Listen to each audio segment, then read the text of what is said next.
Hello, and welcome to episode 16 of the God Cells podcast. I'm Eric Merola. This podcast is much different than the ones I've sent out in the past.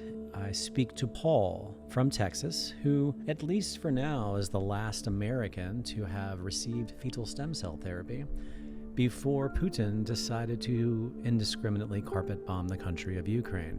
I want to remind anyone listening to this that fetal stem cell therapy worldwide, anywhere on planet Earth, is now on hold due to Putin's actions. And do not, under any circumstances, go to Stem Cell of America in Tijuana, Mexico, thinking that you're going to receive fetal stem cells. You will not receive them. They ran out of them in the middle of my investigation into them and fetal stem cell therapy. You will receive DMSO preservative mixed with saline solution at best. I need to remind everyone again that Stem Cell of America had not then and does not now have a source for fetal stem cell therapy. They do not have a source of fetal stem cells. The stem cells they once had were stolen in the mid-1990s by William Rader, stolen from MCell. They stole a batch of liver cells and they stole a batch of neuronal cells, which is only 2 cell types of the 24 cell types that MCell offers as their therapy. This can be very evident in video shown of anyone getting the injections in Tijuana, Mexico at Stem Cell of America, because the cells being injected into the bloodstream are clear. As of 2015, all of the liver cells were clear, meaning they weren't liver cells. Maybe they're just saline solution. We really don't know. But if you decide to go to Stem Cell of America thinking you're going to get fetal stem cells, just understand you're going to be ripped off. It is not available anywhere else in the world outside of the walls of MCell. The amount of cost and expertise to get fetal material within the quickest amount of time to the lab, harvest it, test it for all bacteria and viruses, sort the cells, separating them out from heart, from liver, from lung, from kidney, is a humongous undertaking. Not to mention suspending them in time, preserving their viability. No other laboratory on Earth is doing this, except for MCell. The MCell laboratory and MCell clinic still stands.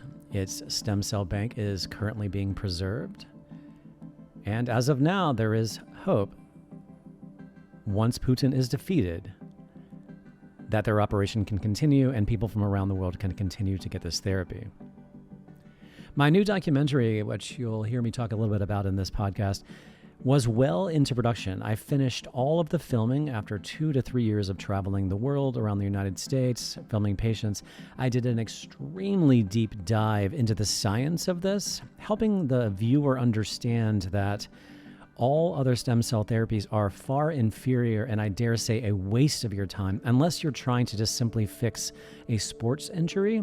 But any sort of neurological condition using adult blood cells or umbilical cord cells is a waste of time for the sheer fact that no blood cell after being injected back into a human can transform into a neuronal cell. So when you see advertisements for adult cells or umbilical cells advertised for treatment of autism or Parkinson's or multiple sclerosis, please understand that it is a little bit of a bait and switch because people don't understand what stem cells are, much less understanding their differences. You cannot fix a neurological condition because it cannot be regenerated without neuronal cells. And the only place you can get a neuronal cell or a colony of neuronal cells is through fetal material. And before you email me and ask me about induced pluripotent stem cells or scientists that take adult cells and transform them into neuronal cells in a lab before injection, nope, doesn't work either, because those are pre-cultivated cells that have already been pre-proliferated. In other words, their potential has been wasted in a petri dish. And then these doctors boast how they're injecting 200 million or whatever cells into you. And again, it's another sales pitch. It's another bait and switch. If you already proliferate and cultivate the cells in a lab, sure, it looks great under a microscope, but it really does no good after injection, no significant good. The proliferation and cultivation part has to happen after injection, after being inserted into the body. Fetal material is the only stem cell type worth your time. If you are talking about treating any sort of neurological condition or any major immunological condition, the same goes for heart cells. Blood cells can't just magically transform into a heart cell after injection. Blood cells are blood cells. They can transform into tendons and muscles and maybe a little bit of cartilage, but they cannot magically transform into an organ cell, because if they did, none of us would get sick. Our own stem cells would do that job for you. And trying to grow them in a lab and giving them back to you, it's better than nothing, but it's providing really nothing more than false hope. So, moving on. My conversation with Paul is nearly 2 hours. If you have the time to listen to the whole thing, he discusses his journey getting out of Ukraine right as the invasion began. And instead of explaining what happened, I'll just let you listen to the podcast. As always, if you need to ask me any questions about this or need some clarification on what I opened the podcast with, you can email me at eric@ericmerola.com. I have no plans to return to Ukraine until the invasion has subsided.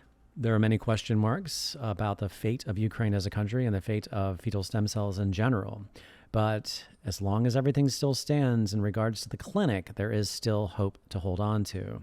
And in case you're wondering about my perspective on what is going on with Mr. Putin and the current state of affairs in the world, remember, I'm a journalist and I do deep dives on subjects. And if you've seen any of my documentaries, I really go in full force. And personally, I think Putin is currently the most dangerous man on earth. And as I watch people continue to go on with their lives in the United States, for example, not thinking this is going to affect them as long as Putin still breathes, I hope I'm wrong. And I understand we're basing a lot of this on speculation and belief, but speculating and believing, we speculate and believe we can drive to the store safely and return home. But hey, something could happen. You could get hit by a truck. What I'm getting at is, if Putin isn't stopped, he's going to continue beyond Ukraine. If anyone thinks this is exclusively about NATO, and I have actually drank the Kool-Aid on Putin claiming it's about NATO, I believe that is incorrect. Putin's plan is to rebuild the former USSR. And it is impossible to rebuild the USSR without also bombing NATO territory. So as we sit back thinking that we don't want to provoke Putin into World War III, as long as he still breathes, or unless his population rises up and takes him down, which is our really greatest hope, unless the CIA has some really clever plan to just take this guy out, I believe that World War III has already started. I mean, World War II went on for years. We're only a month into this. Europe was being bombarded by Hitler for years before America got involved.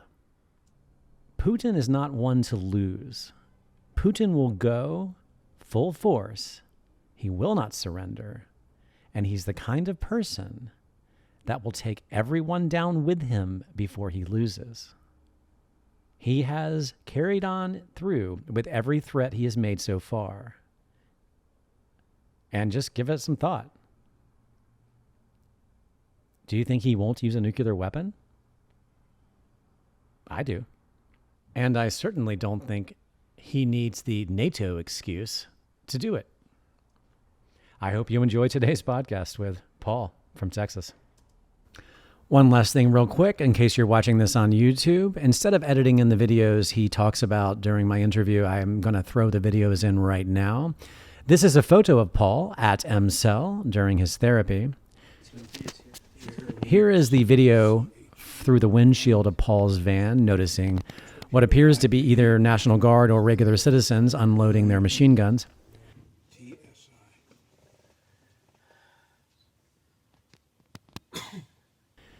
Here is Paul on foot with his two Belarusian friends as a refugee. Saturday, the 26th February, 2022, Ukraine.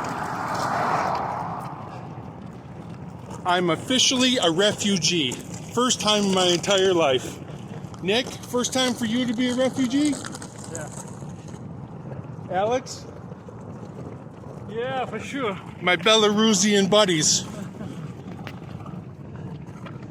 The line is almost 8 miles long, going to the border crossing. We're walking, and let's see what happens when we get there. And this is what the border looked like when he arrived to Romania.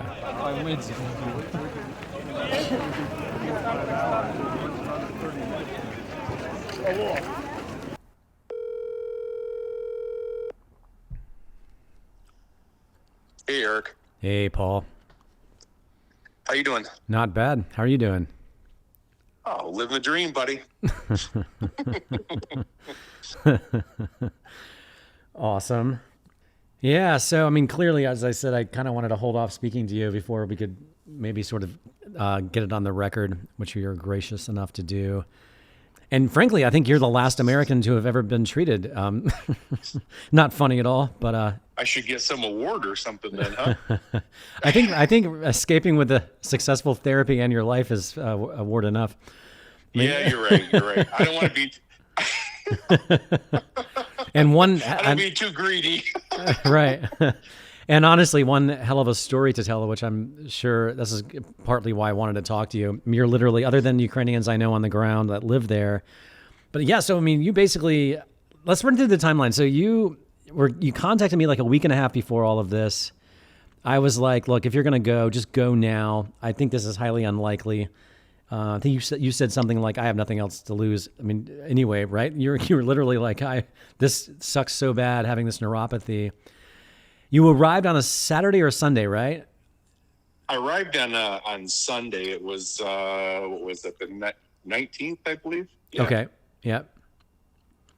Actually, I left on the 19th. Arrived on the 20th, which was Sunday. That's right. And then my treatment was the 21st, 22nd, 23rd. So Monday, Tuesday, Wednesday, and then I was supposed to leave that Thursday, and actually, Max picked me up, and we were on our way to the airport, and he says, wow, traffic is unusually heavy.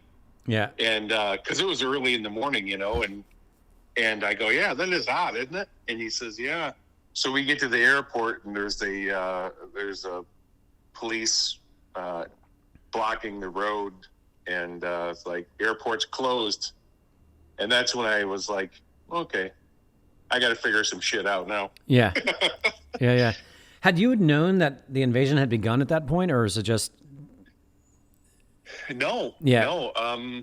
Not at all. And it was there was no really media going out because I think it was about 6 o'clock in the morning. And I don't think the invasion started until like 2 or between 2 and 4 in the morning. So it didn't spread that fast, and I obviously, most people are sleeping, so social media is down for the most part, Yeah. All right. Okay. It's all coming back to me now. So of course you're texting me trying to see about getting a driver.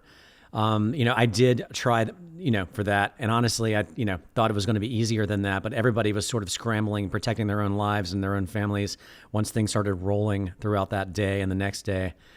Yeah, I'd love to hear, because I never really got a full understanding of, all I know is that you got away at some portion of your journey out on foot with a couple of Belarusian guys into Romania. But if you don't mind, I'd love to hear sort of like how you got out of there. Because I didn't hear from you. I even contacted the hotel where you were staying, the senator. They're like, yeah, he checked out yesterday. We hope he's okay. It's like, fuck. It's like, oh yeah. So, I came back, Max driver, he was a good guy. And he goes, would you want me to drop you off at a hotel by the airport? And I was kind of thinking, well, I'm like, I don't know how soon this thing's going to be over, so I'm like, I don't think I'm going to probably be flying out of this place. Right. And, at that time I didn't know anything, but I was just trying to make the best rational decision going down step by step of, what I could do. So I said, you know what? I know everyone at the Senator. Take me back to the Senator. And so we called, and they had my room still. Obviously, I don't think anyone was checking in. Yeah. And so I went back to my room, and then I guess just, I do a lot of hunting and stuff like that. So a little bit of survival kind of kicked in. I was like, well, I got to get some food and some water and whatever. So town was empty. I mean, literally empty, but they had these little markets open and what have you. And I went and got some water and just some food to stay alive, non-perishable stuff. And I came back, and actually they cooked me breakfast there at the Senator. I brought them a couple dozen eggs because they ran out of eggs. Oh, wow. And, they were really super nice people. So yeah, they always have been. I wasn't, especially Thursday, I really wasn't worried. So the city's kind of like on lockdown a little bit, and it wasn't anything, not normal. So, sure. And then there was some people in there, and kind of got talking in the lobby, and could tell that panic was kind of setting in with everyone, and everyone's trying to flee. And you noticed that the traffic in Kyiv is pretty outrageous. Parking all over the streets and sidewalks because there's no room, right? Yeah, it's bad on a normal day. Yeah, go ahead. Yeah, it's bad on a normal day. So when you start looking outside and there's no vehicles around, and then I started thinking, well, I'm probably not going to get a ride out of here because everyone's gone. You know what I mean? Mm-hmm. Everyone's gone that's leaving it. I don't really know anyone. So then I went to bed Thursday, woke up Friday, and I was trying to look at some train schedules to see if I could take a train out, but the metro subway was running, but the long distance trains were all shut down to conserve fuel. Right. So that wasn't an option, and then I went down in the morning Friday, and I don't know, people were just really kind of freaking out. The hotel staff was packing up and going to their families out in the country, and it was different. So that's when I kind of decided, hey, I probably got to find a way out of here before there's no one left in Kyiv. Mm-hmm. You know what I mean? Yeah. So I started checking some things, and my wife's freaking out. I was going to ask, how was your family doing during all of this? I bet your wife is so pissed at me for encouraging you to go. She wasn't mad at anyone. She was just, freaking out. Like, how am I going to get you home? But, sure. No, mine would be the same. Yeah, of course. Yeah. Yeah. She, so she puts all kinds of stuff on Facebook and social media all over the place. And so some friends of mine sent me this link to, what was the name? Project Dynamo, right?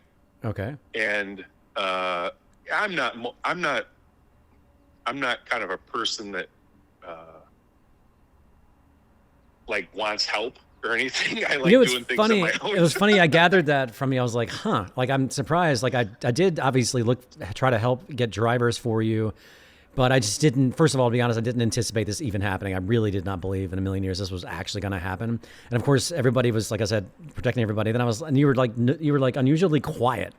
I would text you. I wouldn't hear back. I'm like, sure, hope he's okay. And then I gathered, I should figure that out. I was like, this guy's clearly got, his head on straight. He's pretty independent. He's going to take care of this, I think. But go ahead, keep going. Yeah. Yeah. Well, it was funny. It was, I didn't expect it to happen either. I'm thinking, what are the odds? They've built up there for the last X amount of months, year, whatever. And I didn't think it was going to happen, either. But it was funny when I flew in, my flight got canceled in before I even left, and then I had to book another one. And then when I got to the airport an hour before I was supposed to leave, my flight out was canceled. And I said, I'll find a way out. Worst case scenario, I'll take a train to Warsaw or whatever the case is, right? Yeah, that's right. We did talk about that. MCL was trying to give advice on trains, either to Warsaw or Prague. All right, keep going. Yeah. So when I got there, the customs guy, the Ukrainian customs guy, I give him my passport and everything, and he looks at me with a funny look, and I don't speak Ukrainian. And as soon as he's seen it was the United States, he picks up the phone and he starts speaking to, I'm assuming, his supervisor or whatever. And then he hangs up the phone and he says, are you a tourist? And I go, well, I'm getting some medical procedures done. And he looks at me, he goes, right now? I said, well, yeah, in the next 3 days. He goes, good luck. And he handed it back. So that should have been a sign, Oh my God. That was on the way in. Wow. Okay.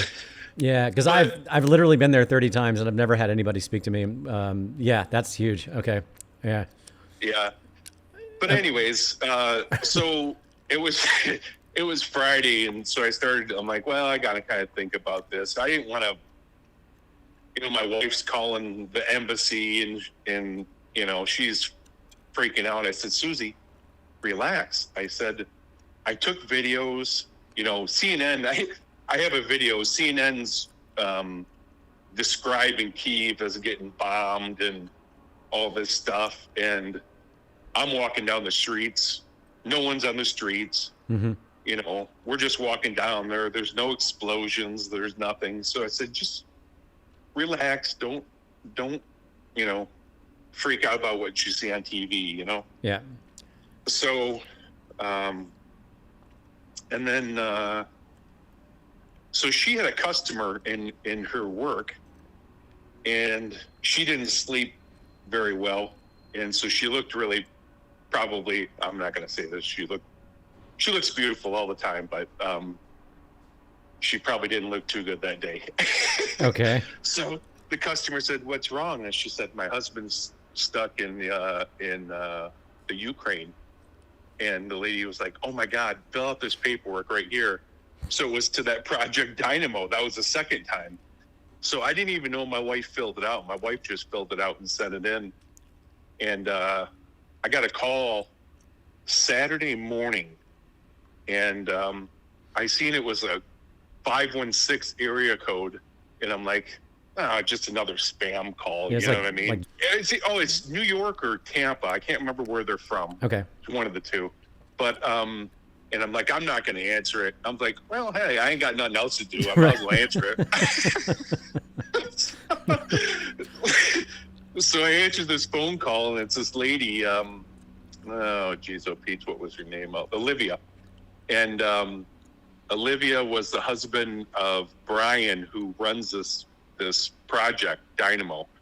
And he's an ex-military guy. And what he does is he goes to these countries because really, ultimately, you pay your taxes your entire life. And I know they told me not to go there, but you pay your taxes all year, all the time, and they won't even let you go to the embassy, right? It's like you're a peon. So yeah, this guy started this project to get Americans, Canadians, UK members, citizens, and a few other countries, out of these war-torn countries. I think one of his first projects was Afghanistan. Okay. And so anyways, this lady calls me and she says, I need a picture of your passport, and I'll call you back and tell you where to be within the hour. And I was like, okay. I'm like, do you know where we're going? She goes, I can't tell you.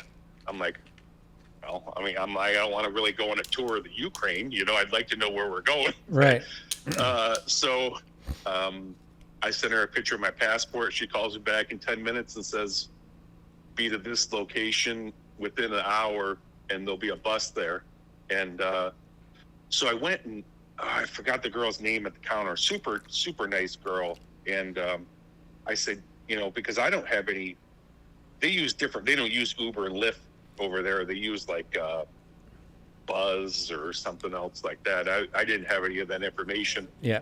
So she called me a car, and it was the rate was like 300 and something grivna, and then I said, just put 500 grivna down, or I told her to put 750 down. She put 500 down. No one took it. I go, just put 1,000 down.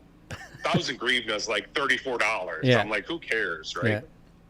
Yeah. And so some kid took it, and they had a couple military guys outside the hotel that were patrolling the street. They were like reserves or something, driving their own vehicles, which was fairly odd to me. I look at all these reserves and what have you, and they're driving their own vehicles around town, right? And then they're getting out with their 1960s AKs, and I'm thinking to myself, and they only had like 5 mags per person. I noticed. Which is 150. Is that one 150 rounds? Okay, yeah. Is that one of the videos you sent me? The guys getting out of their car carrying machine guns? Is that what that was? Well, that was on my way out of town. Okay. But yeah, that was actually I wouldn't even say reserves. That was the volunteer forces. Okay. That did that. Yeah, they have a little transit van, and they pack them in the back like a coyote smuggling them, and they all get out. Okay. It was different, but so those guys stopped my driver, and I was like, no, he's my driver, and they're like, okay, and so I'm not a very trusting person. I always try to think of I don't know. I don't have a lot of faith in humanity much anymore. So I'm thinking, is this guy going to drop me off somewhere? Because none of the streets, you can't tell they're written in Ukrainian, right? Right. Even though, like on the map, they'll kind of be broken down in English. Mm-hmm. So I couldn't tell. So I did see a picture of the building, and it said 40. It was 46-2 or 42-6, and I was like, well, I must be in the right spot. So he got me there, but you could see him reinforcing all the waterways, the bridges, and everything with troops. And so I got there. And excuse me. There was, I want to say, a total of 10 of us, and there was 2 from Belarus. One had a Canadian passport. One had a Belarus passport. There was one. Well, the rest of us were American, yeah. But You were the only American? No, the rest of us were Americans. Oh, okay. So there's eight other Americans, but only 4 of us spoke English. The other 4 or 5 of us spoke English. Excuse me. The other 3 were, I believe, were initially Ukrainian citizens that got citizenship to the U.S. sometime. They were older people. Okay. And so we all, after some language barrier, we all found out where this bus was going and what have you, and got on the bus, and it was a 30-hour trip to all the traffic and the checkpoints and everything going on there. So, wow. And the roads are. If you're not on the freeway, the roads are terrible there, So overall, 30 hours. So obviously, people had to stop and pee and stuff like that. I mean, we only stopped and peed, I think, 3 times. Okay. Something like that. So yeah, but the driver did take a few naps because he was driving straight through, and then he was saying he was having blood pressure problems and his vision was getting blurry, and the van was breaking down. So I didn't really think we were really. I figured I was going to be humping it. Wow. So what do you mean the van was breaking down just because of the stop and starting? The van was having issues? He was losing power for the last probably about 4 hours we were driving. We were doing like 20 miles an hour up hills. He said the intercooler, but I think it had something to do with like the turbo or the diff stuff where it gets plugged up in the exhaust. But anyways, yeah, it was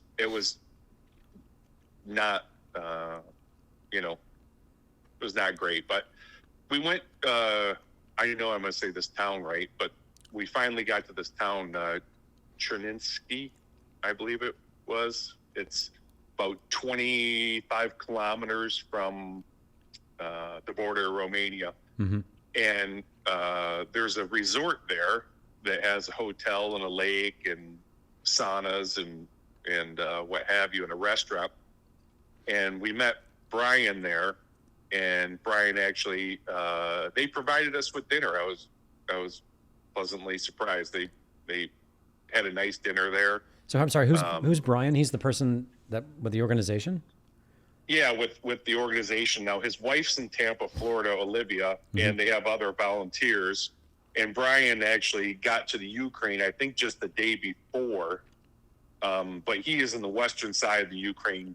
I mean, quite a few hours away from Kiev. Like, in all actuality, I think the trip should have only took us about eight hours. But it just because of everything took us 30 hours. Right. So this was a free service, right? Or did you have to pay for this? I paid $250 to the bus driver. Okay, yeah, that mean worth it, obviously. Yeah, I was just curious. Yeah, it's worth it. Yeah, for sure. And I think, he was basically everything runs off of donations. So he just didn't have any donations. We're only the second bus out, right? Okay. So I don't believe that he had any donations to fund the bus, but he did buy us dinner, and he was doing his best to give us information of what to expect at the border, right? Mm-hmm. And even though he didn't have any information on the other side of the border, which was my concern, there was a pastor and a couple missionaries on the bus that did some Bible school thing here in the Ukraine, and they had one of the pastors from Romania coming to pick them up. The guy rented a bus, and then they were going to go back to his church, spend a couple of days there, and then go to Bucharest, which was like another 7 or 8 hour ride, and then they were going to fly out of Bucharest. But that was my plan initially when I got on the bus. And then the only means of communication I had, my SIM card didn't work in the Ukraine. That must be why there was those dead periods where I couldn't get a hold of you, right? Yeah. Okay. Yeah. That was probably it. All I could do was text. My MMS or SMS worked, but the cell coverage or my internet didn't work unless I got a Wi-Fi. But on the road, you're not getting any Wi-Fi. So right. But during that time, it was crazy.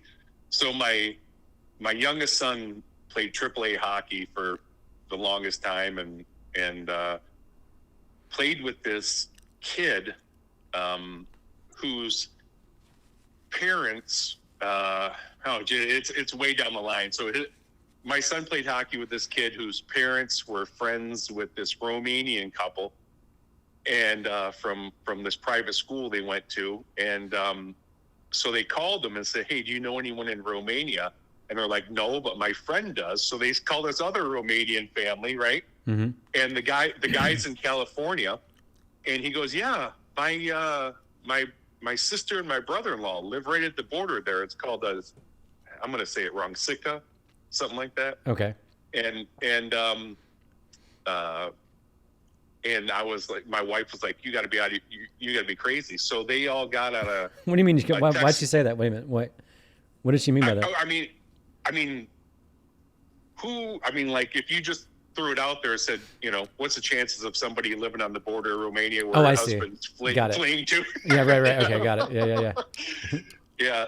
So these people were probably, I guess they're around early 60s. And so, I had been in contact with they didn't speak English very well. So I've been in contact with the brother-in-law that lives in California, and super nice people. That actually restored some faith in humanity for me. You know what I mean?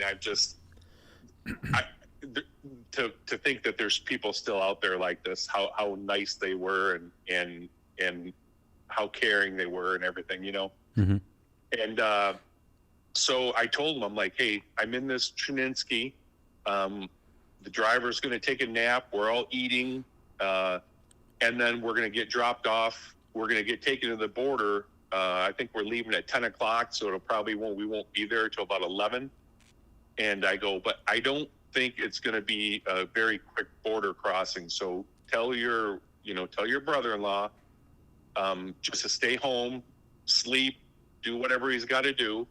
And I'll call him when I get across I'll text you when I get across the border, because I don't want him waiting there all night. Sure. I mean, it was so the guy wouldn't take no for an answer. So he shows up there at like 11:30 at night, and he waited until 7 in the morning for us. Wow. For me. And he was texting me, and he says, I have sign with your name on it, and I put flash it on the sign, And so we finally get across the border. And that was probably the craziest part. Like, there's just masses of people at the border. If I had to guess, there was a line of cars and trucks, I think about 12 to 14 kilometers back from the border on the road, just bumper to bumper. Okay. And trying to get through. And then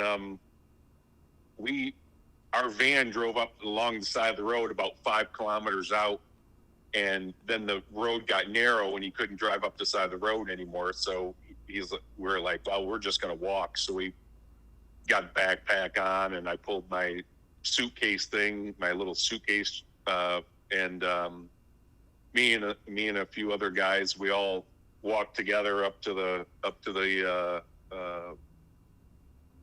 border crossing, But during that time when Brian was talking to us, the guy from Project Dynamo, he was telling us that, some of these Ukrainians got smart to this, and they're on the side of the road waiting for you because they know everyone's got all their cash and jewelry and stuff. And the one thing about America is, you always have a means to protect yourself, Yeah. And I had nothing there, right? I literally had nothing, and I had just had shoulder surgery about 4 or 5 months previous. Mm-hmm. And so I was like weak in my dominant shoulder. And so at the restaurant, I feel bad, but I stole a couple of their butter knives, Hey. stuck them in my pocket. Sure. Yeah. Yeah. So we got to the border, and we didn't have any problems. I'm going to stop you for a second. So 2 things I want to ask. First of all, the video you sent me at night with 2 Belarusian guys, you're walking down the road. But have you talked about that portion of the journey yet? No, I'm getting to that. Okay, got it. Yeah. That's fine. I know. Yeah, I just want to make sure. And then hold on. So you were warned, or you just had a gut feeling that some of the some people might try to rob you? Like, what? Explain that again, if you don't mind. Well, Brian warned us that there was some Ukrainians that figured, hey, they're going to make a little bit of money off of this and whatever. There was reports of it, right? Okay. And that, so that, and then I thought kind of myself, I've seen countries that have fallen, and you look at the border crossings and they get a little bit wild, right? Sure. People climbing over everyone and what have you. Yeah. So that's why I kind of grabbed those butter knives. Sure. Yeah, I hear you. Yeah. Yeah. But so, I walked with all the people, me and the 2 other Belarusian, we were kind of on the younger, I'm 50, but we were on the younger side. Right. And, so wait a minute, forgive me, because I didn't mean to make you jump so far ahead. So, but you were in the van, you had dinner, and you were going to try to get to Romania. Like, yeah, how did you suddenly end up on the road with these guys at night? Like, what happened? Those Belarusian guys were with me. Oh, right? in the van. In the van. Got yeah. it. All right. Yeah. All right. Yeah. So it was myself and the two Belarus people from Belarus, and then it was the rest. Everyone else was all old. I mean, I'm going to say old, but definitely over the age of 60. I'd say probably at least 65-ish. Okay. And so we kind of like walked with them up to the border, so nothing happened to them, right? Yeah. And then the one lady that was with us she didn't really speak English, and she didn't want to like listen to us. And her husband disappeared, and we were worried about him. And we seen him on the other side after we did get on the other side, but okay. Yeah, so it wasn't too bad. It was there was some pushing and shoving, and there was some dramatic people that were in panic and what have you. But it wasn't as bad as what I've seen before. With people climbing over you. We did get lucky though. We were in this line, and it was very odd because it looked like the people were hired to help organize things, but they had no uniforms or anything. And so these people were just walking around yelling, telling the cars to go here, go get there, people to go here, people to go there. There were no lines. It was just a crowd at a gate. And so we got over to the right-hand side, and this guy come up. He was dressed fairly well, and he had a leather European bag like slung over his shoulder, and he said, "This line is for locals, Ukrainian people only." And so I said, "Hey, where's the line for everyone else?" Like, he goes, "Who are you? Where are you from?" And I said, "The U.S. We're all from the U.S." And he goes, "You're local. You stay right here." Okay. So I was like, well, it was, that was one of the times it worked out being from the U.S. Sure. So we got across the border, waited in the van for about 3 hours because you have to go through passport control from the Ukraine, leaving the Ukraine. Mm-hmm. And then they just come on the bus, take everyone's passport, and make sure everything's good, and to let you out of the country. They did kick one guy off the bus because they have they passed some kind of bill or whatever it was, temporary law that said no Ukrainian male from the ages of 18 to 60 can leave the country. Right. Yeah. So there was one on our bus, and I don't know what the lady passport control agent was saying, but it sure looked like she was shaming him. And sure. She pulled them off, and they had to walk back and what have you. But when we got to Romania, they just did a quick passport check, and they realized, they didn't ask you anything because they know why you're coming into Romania, Yeah. So,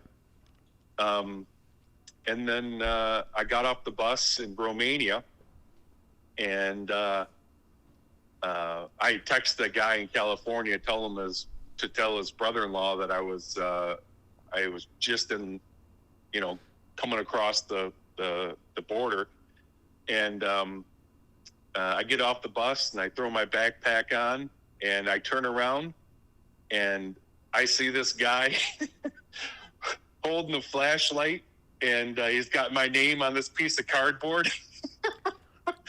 And I guess he was talking to one of the Romanian police officers on the other side, and the guy said, "You got to back up.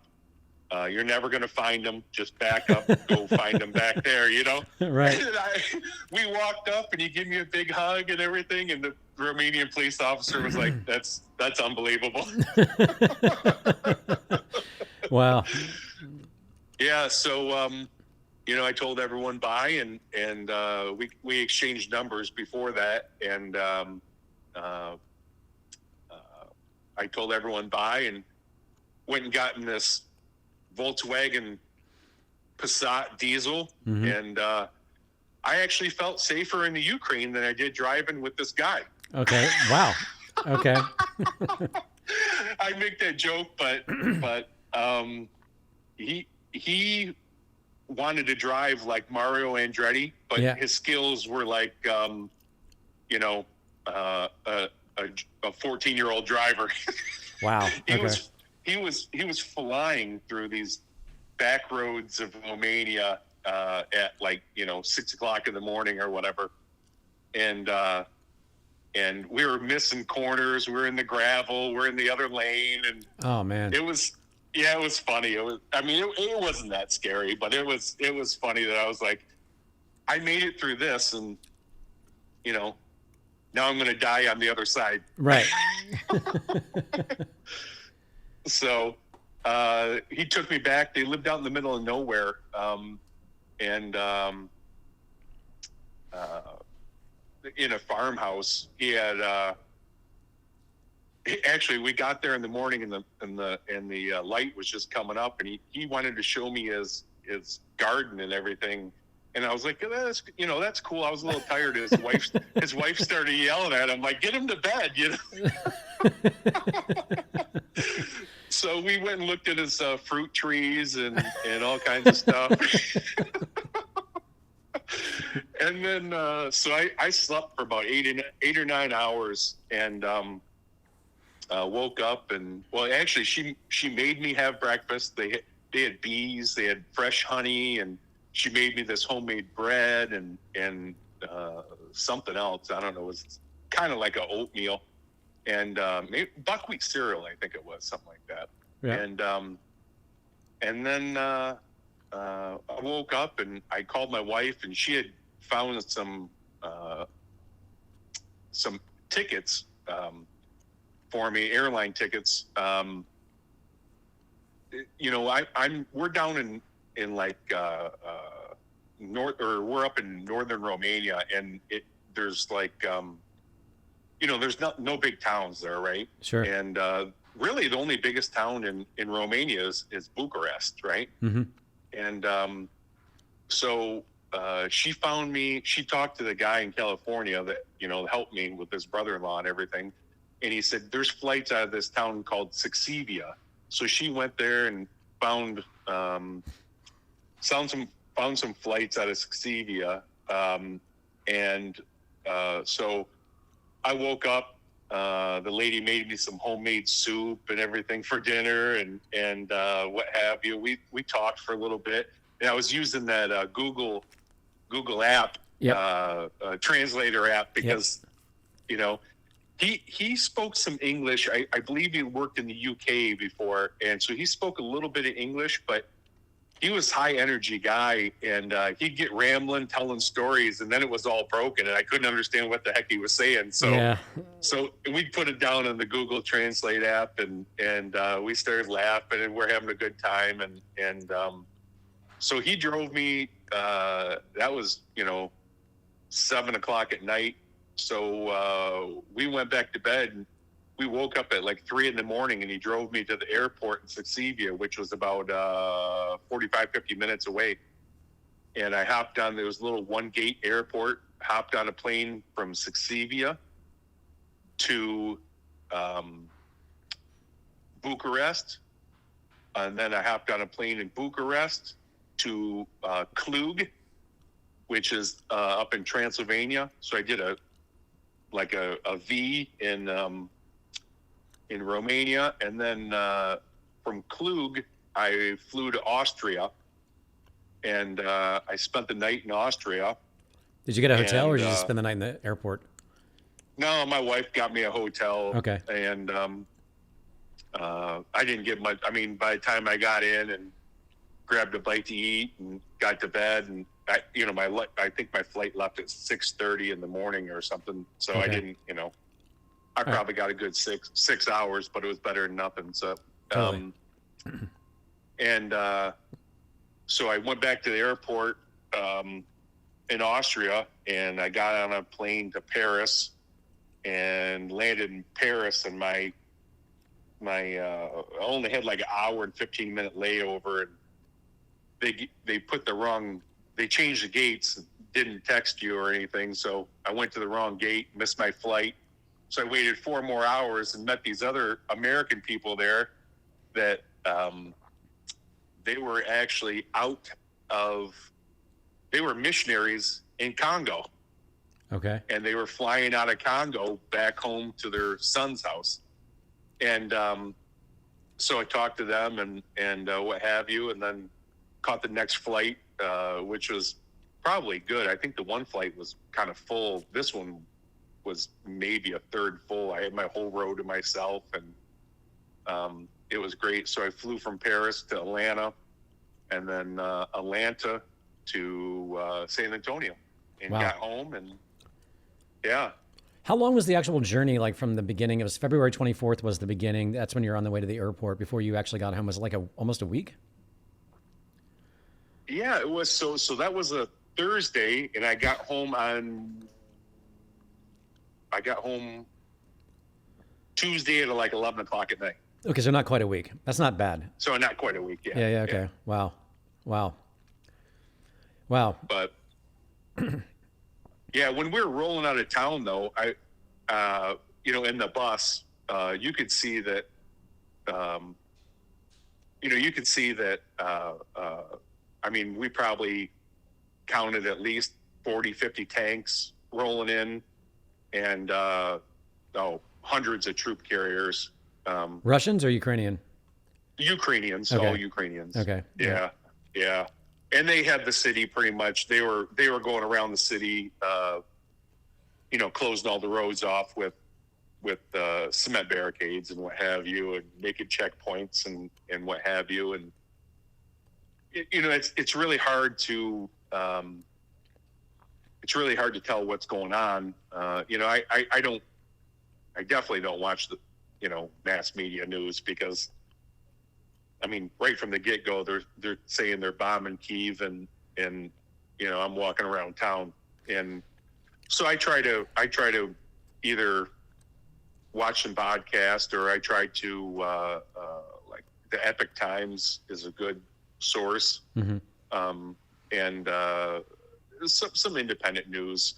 I still really don't know. I don't have any contacts there really in the the few contacts that I do have, like Max and few, they're out of town. They're not in Kyiv anymore. So they really don't know, I mean, you look at World War II, that was a genocide. Sure, of course. Yeah. Well, but, it's just getting started. I mean, World War I and World War II are slow moving before they became world wars. And since Putin can't really, he's sort of like wimping out on trying to address the Ukrainian military directly. He's just indiscriminately bombing schools and hospitals and apartment buildings, as you know, I'm sure. But yeah, I'm in direct contact. I seen him. What? Go ahead. I'm sorry. That's okay. No, I've been in direct contact with most of the people there, including Max, my sort of usual driver. I talk to him at least once every couple of days. But no, it's pretty horrendous on the ground there.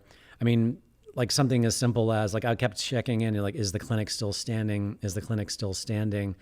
They're like, yeah, it's still standing, but we need liquid nitrogen to keep the cell bank operational, and cars and vans. Supply chains cut off. Well, it's supply chains being blown up on the way. So, Right. But but they managed to pull it off somehow. There was a lull right when it was like a week and a half ago when Russia kind of slowed down because of just the Ukrainian might of fighting them back. Some supply chains were opening up again. But when it was around the time when Russia changed its tactic and just started going after any and all civilians, I mean, because I'm on some of the chat rooms with some of the locals there, where you can just like tap into a chat room, and I can't really read much of it unless I copy and paste it into Google Translate. But you get to see, from people's handheld phones and, closed circuit television that was uploaded and things like that. I mean, it's an absolute slaughter against the Ukrainian citizens right now. And like some of the staff of MCell, their apartment buildings are completely gone.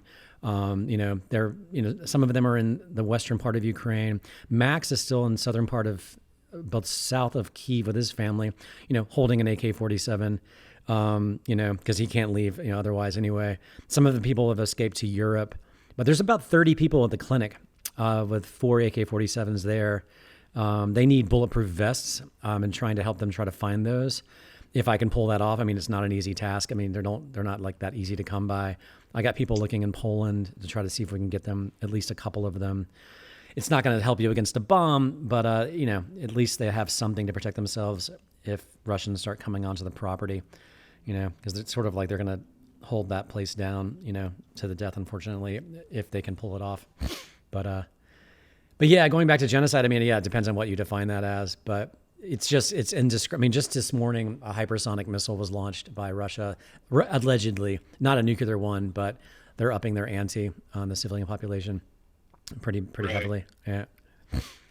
Yeah, I mean, it's seriously a serious casualty of a war. It could be so prevented.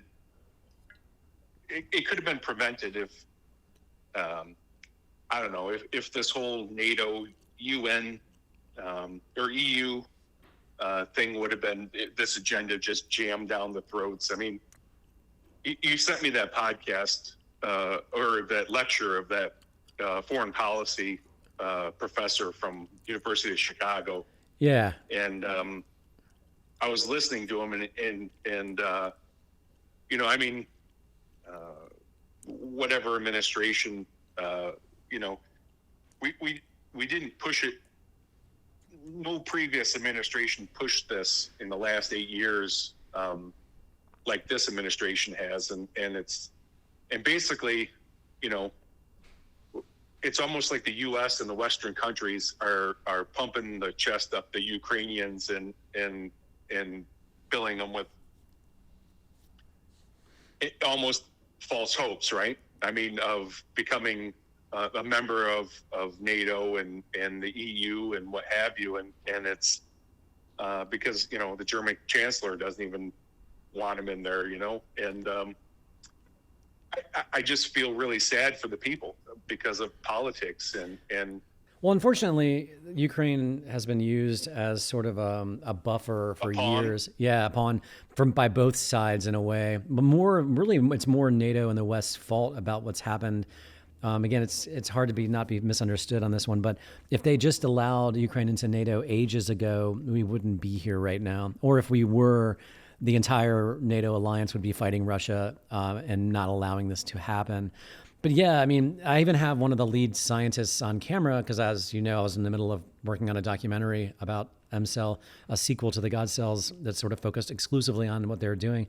And she was saying, because I asked, I said, well, is there a fear that fetal stem cells would go away if either the EU took over or if Russia took over? And they go, no, the EU would be fine, just like the Netherlands, how prostitution and marijuana and all kinds of things are legal in the Netherlands, even though it's under the EU jurisdiction, we would be fine. But if Russia takes over, then we're gone, because it's not legal under Russia jurisdiction. And of course, she started carrying on into saying that, that will probably never be a part of the EU. And she was explaining what I just said, that, they've been using us as a landmass buffer between the Russian borders and the NATO borders. And so, we should be a part of the EU and NATO a long time ago, but they just like that buffer zone. So now everything's backfiring. We've allowed, Putin kind of nudged a little bit, see how we react when he annexed Crimea. And he's like, well, they didn't do anything, so let me just try to take over the whole damn country. And yeah, and it's also interesting. I'm doing a lot of research on this. It's funny that University of Chicago guy, I think while I sent it to you, and I think he's right, and what we were saying, he's right, but that was kind of pre-Russia invasion. like I don't think even he believed Putin would have the courage to do this, because he himself said, if Putin wants to destroy himself, all he has to do is invade Ukraine, and now he's done it. And we're watching the repercussions that's going on in Russia. I mean, people, they just set that country back 30 years. I mean, if this continues, the economy is going to collapse. People are going to starve. It's going to be martial law. Yep. What's that? Yeah, that's one thing he said, though, is does he really want to occupy it? No, because it doesn't really have a strategic, it's not strategic. Wow, strategic to him, but he'll destroy it before he allows the West to have it, right? So, right.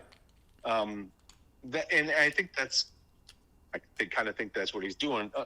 I do wonder, if Putin has the military capability. I mean, I think it could have been I'm surprised it's drug out this far. I'm surprised he doesn't have Kyiv. I'm surprised, I thought that he would have the military capability to take it quickly and what have you. But I kind of wonder that if that was his intention, or his intention was just to wreck it, so to set him 30 years behind.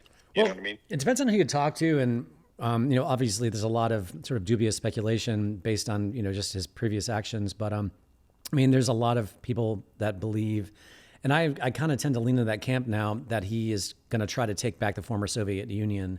And so, like, if he is successful in Ukraine, Ukraine's just going to be a humongous military base, and he's going to hide behind the civilians while launching beyond that, Lithuania, heaven forbid, maybe Poland. But I think if he's continuing, he's going to eventually cross into NATO. I just think it's inevitable. And I think another side of it too is, going back to what we were saying, is I think a lot of people are underestimating him. Everything he's threatened to do, he's done. And I think nuclear weapons is very much on the table. I don't know if it means he's just going to start nuking NATO and America, or if he'll just pretend to pull out of Ukraine as a surrender and just nuke the place. I know how I sound here, but I think, if you look at Putin's behavior, we really can't underestimate him. No one thought he would go for a third term. He did. No one thought he would try to assassinate his enemies outside of Russian soil. He's done that. No one thought he would annex Crimea. He did that. No one thought he would invade Ukraine. He's done that. And he's already threatened nuclear weapons. So, so what you have to ask yourself, like pragmatically, okay, is he the type to surrender? Absolutely not. He's not going to just roll over in a surrender. I think he's just going to continue to escalate. I think we should all be, prepared for that. This is crazy. I don't mind saying it openly, but I literally have purchased potassium iodide. I have purchased hazmat suits, a Geiger counter, and emergency radio. Never thought I'd ever do that. Because if I survive, Right? Yeah, no, seriously. But if I survive the original blast, I don't want to die a slow death. I want to at least have a fighting chance. Because I think that it's a very real potential. Unless, of course, the only alternative is just if he's assassinated, it needs to be taken down. And of course, you have the Russian population, it's kind of their responsibility to do it. But Putin is, because he's ex-KGB, and he was, I can't remember the terminology, but his job was to find spies within the network. So he's by instinct, he doesn't trust anybody and always thinks everybody is out to get him. So that's why you see people so far away from him at the tables and all those meetings, like in all those big meetings with the people on the other side of the room. He's literally afraid of being taken out. He knows that the only way to stop this is to kill him. He's very aware of that, So, yeah, I don't know. It's very, very frightening. It's for me being so invested in the country and so invested in following this therapy, knowing full well, because I get emails like, well, have they figured out a game plan to get out of there or set up shop elsewhere? I'm like, no. There is no game plan. There is no elsewhere. This is it. If there's no other place that would allow that. I think the only other place is like Panama, correct? Maybe? No. Panama does umbilical, but it's not legal. Fetal stem cells are not legal. You could set up illegally in Panama. You'll eventually get kicked out. The only thing you could do is set up illegally in Tijuana. But because there's so many things set up illegally in Tijuana that have been there for 10 plus years. But that's a huge operation. You got to get the cells out of Ukraine without, of course, being blown up in the process in this environment, and then get them into Mexico and get them through customs somehow. I don't even know what that would entail. Not to mention getting some kind of facility that can be protected. You know what I mean? It's crazy. It's absolutely nuts. Yeah, you just have to pay the cartel for all that. No, that's pretty much how it works. Honestly, no, seriously. I don't know the inner workings, but I know a handful of people that have operations there. I don't keep in close contact with them as much as I used to, but it is doable. I've been there and seen these operations. Of course, there's the now fraudulent operation of Stem Cell of America, that after they stole the cells from MCell, before they ran out, they were set up there, but they just rented something out once a month. But I do know one organization that has its own building, with a big, concrete wall around it. And it's been there, for 20 years. They do a cancer therapy there. Anyway, I'm going to get off track there. But yeah, going back to why this is happening in Ukraine and all of that, I think there's a lot of at fault here. But yeah, it's crazy. And I agree. I actually, because I know the Ukrainians and I know their fighting spirit. And I know that they would rather commit suicide or die fighting than go back under Russian rule. Like, it's funny. I was at my dental appointment, and the hygienist actually asked me, "Do you think the Ukrainians are better off not being under Russian rule?" And I kind of had to do a double take at her, like, and it just goes to realize like how little people understand this country. That never really, some people still think it's Russia, back here in the United States. Yeah. Yeah. But Ukraine was really. Well, sorry. Yep. No, go ahead. Ukraine was really well on its way before this happened. Putin did have a lot to be afraid of in the sense that this was becoming a westernized, growing democracy. I mean, it's really incredible how much they've grown. And, when the 2014 Maidan, 13 and 14 Maidan protests occurred, I did a deeper dive on that after this happened. They had a pro-Russian president. It was essentially a Putin puppet. And he was partly elected by lying and saying he would kind of set in motion being a part of the EU. And of course, after being elected and time went on, he reneged on that. And, a couple of kids went down to the Maidan and started protesting. They got beaten up. The citizens said, "What are you doing to our people?" And so it just grew and grew and grew into what it was before Putin finally said, "Look, if you're not going to stop this, I'll do it for you," and sent in snipers and started, shooting people from the rooftops. And so the point is, though, Putin firmly believes that was an American CIA sort of coup attempt. He doesn't believe it was organic. Any sort of protest that Putin always assumes it's American CIA, like it's always. So that's why he's clamping down and because he actually said, that's the point, I'm next. Like he saw what happened in Ukraine and said, holy shit, I'm next. And so that's another reason why he decided to, first of all, during the chaos, he annexed Crimea. But he had been planning, like, as one journalist said, it's like, during COVID, people were buying too much stuff on Amazon and baking cookies. Putin was planning on invading Ukraine, So. Right. Yeah. So anyway, there's a great journalist. Sorry, go ahead. No. I mean, you look at Putin and he's probably not too far off with the CIA. I mean, sure, no. I mean, look at how many countries they tried to topple with their governments. No, there's no question. Syria, I mean, look Libya, Afghanistan. There's no question the CIA has had look at Venezuela. That was so obvious. That was one of the first blatantly open ones where the CIA was involved in an attempted coup. No, I'm not denying that. I mean, good grief. And speaking of which, let's just go there.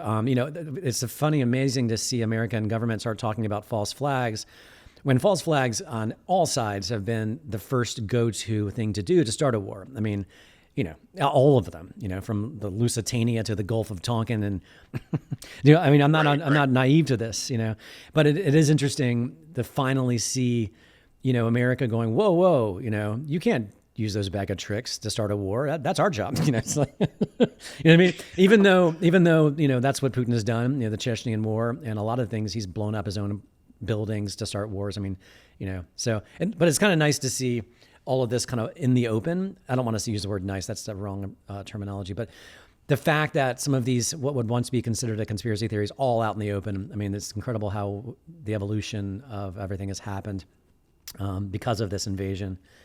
But and also Putin. What? You're 100% correct when you said that Ukraine was. It was turning westernized rapidly. Like I said, I've never been there before, mm-hmm. but the time that I did spend there and the way that people acted and they were excited. They were excited for capitalism, and they were excited for freedoms, and that town is bustling, and there's a tower crane every other building. Yep. I mean, they were just it was unbelievable. Yeah. No, Kyiv, I've had some of the most fun times in the world. I've been in a lot of countries and a lot of big cities, and for some reason Kyiv maybe it's just because of also my connection to this therapy and working so much as a journalist, but I genuinely never get tired of being there. Not that I can really afford it, or definitely not going to really think about it now, but I always thought, like, if I had some extra capital, why not just invest in real estate there, but because it's so growing, or it was, it's such an incredibly growing, sort of country. But yeah. And what's funny about the whole taking territory back? You look at China with Hong Kong and Taiwan and what are those islands out there? Whatever those islands are. And then you look at Putin and Russia with the Ukraine and potentially other bordering countries. But really, in today's, if a superpower goes to war, really in today's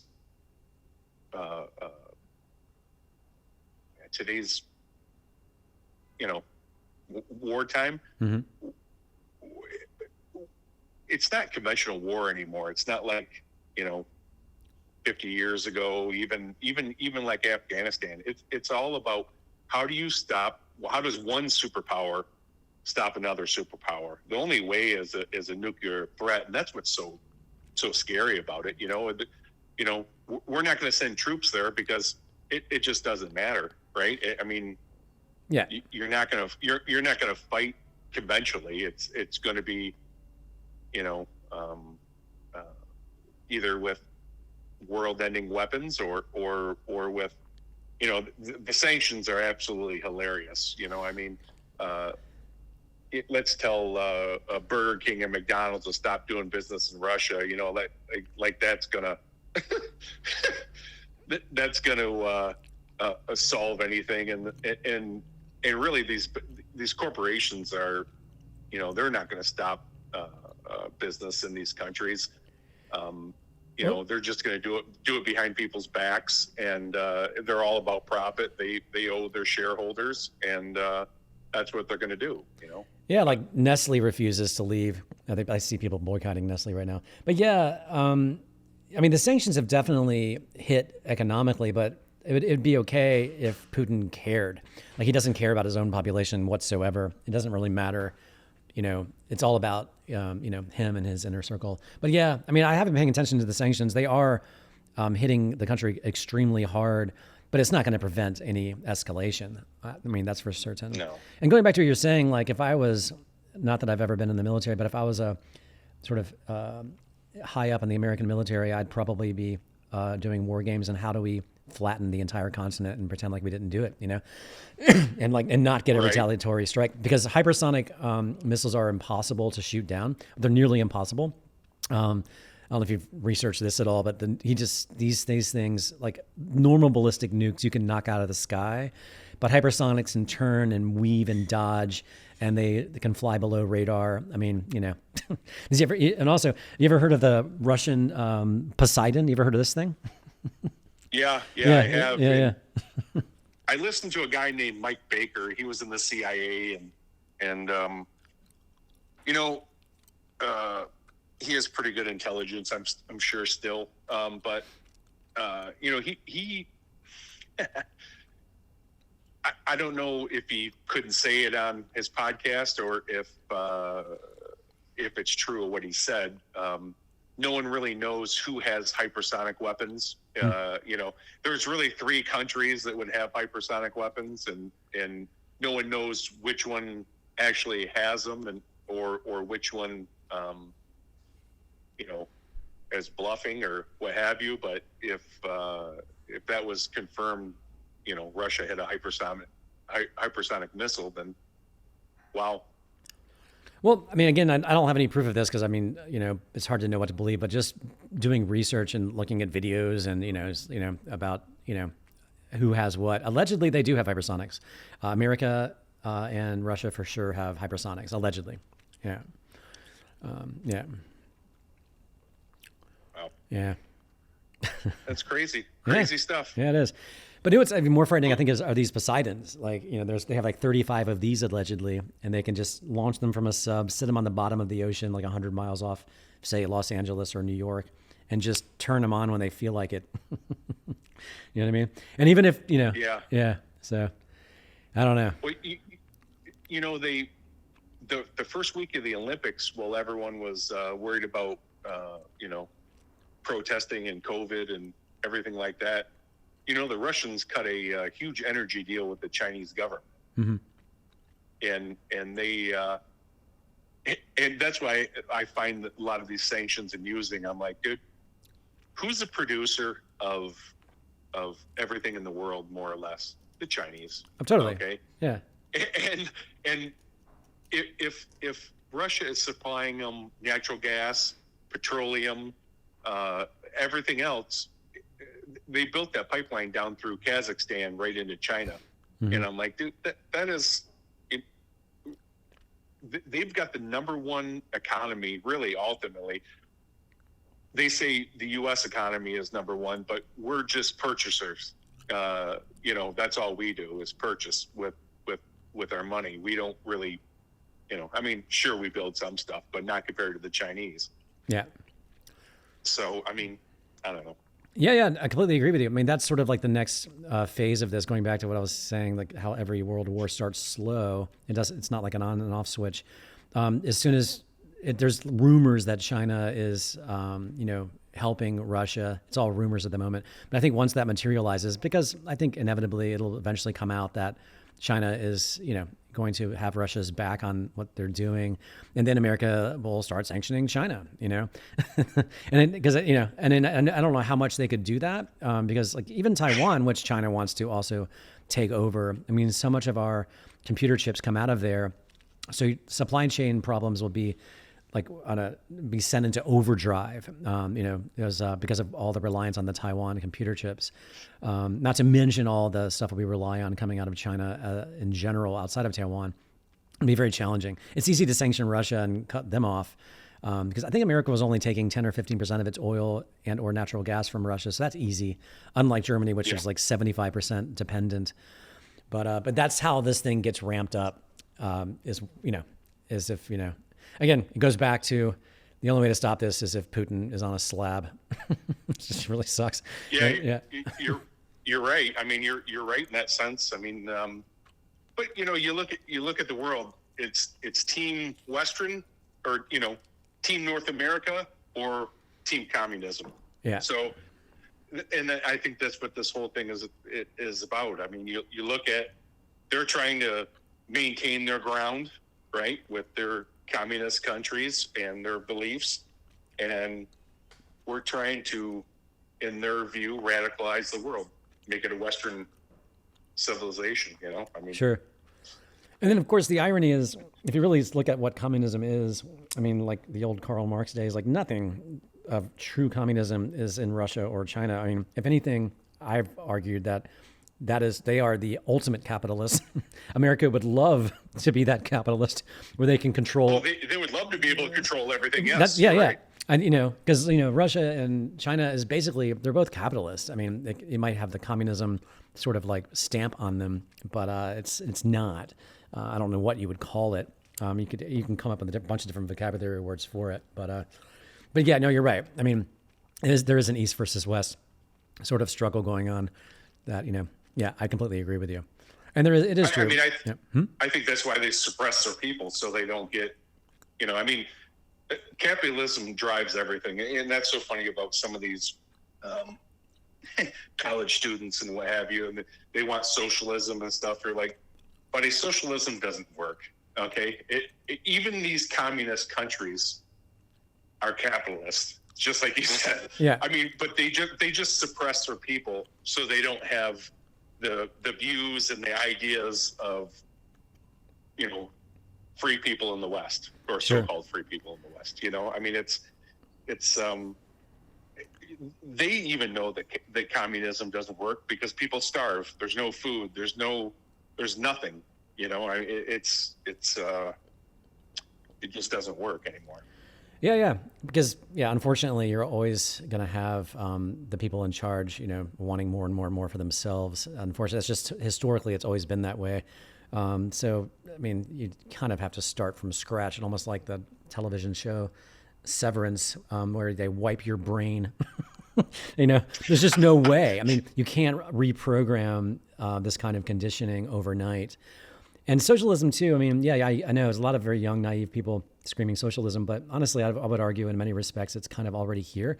I mean, in 2008, if this was a genuinely capitalist society, we would have never bailed out those banks. During COVID, if it was genuinely capitalism, we would have never, again, I very much support, and I happily took my PPP loans that were forgiven in my unemployment during COVID.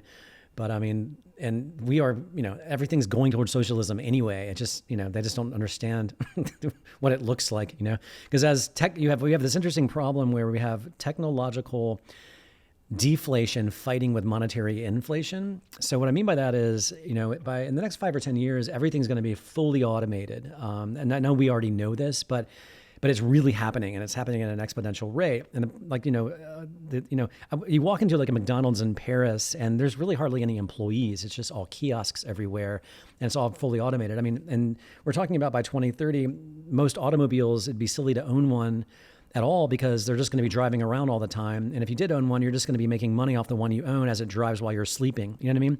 And because more and more corporations do not need human beings that have to call in sick and like complain or get COVID, and you don't have to worry about, are they vaccinated or not, and blah, blah, when you can just automate the whole damn thing. I mean, even in medicine, there was a great study where it was like nearly 80% of the time, like lung scans for lung cancer, that the computer was able to pick up lung cancer 80% of the time more accurate than a human eyeball. So there you go. You don't even need radiologists anymore, So it's just the exponential rate of no more needed human staff. I mean, not everybody, clearly.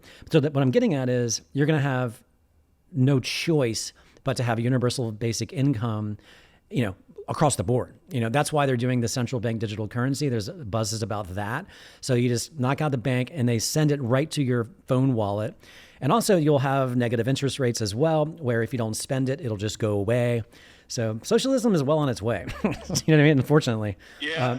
I see that. I see that as capitalism fighting socialism, in a sense that we're finding alternative methods to get rid of people that, I don't know,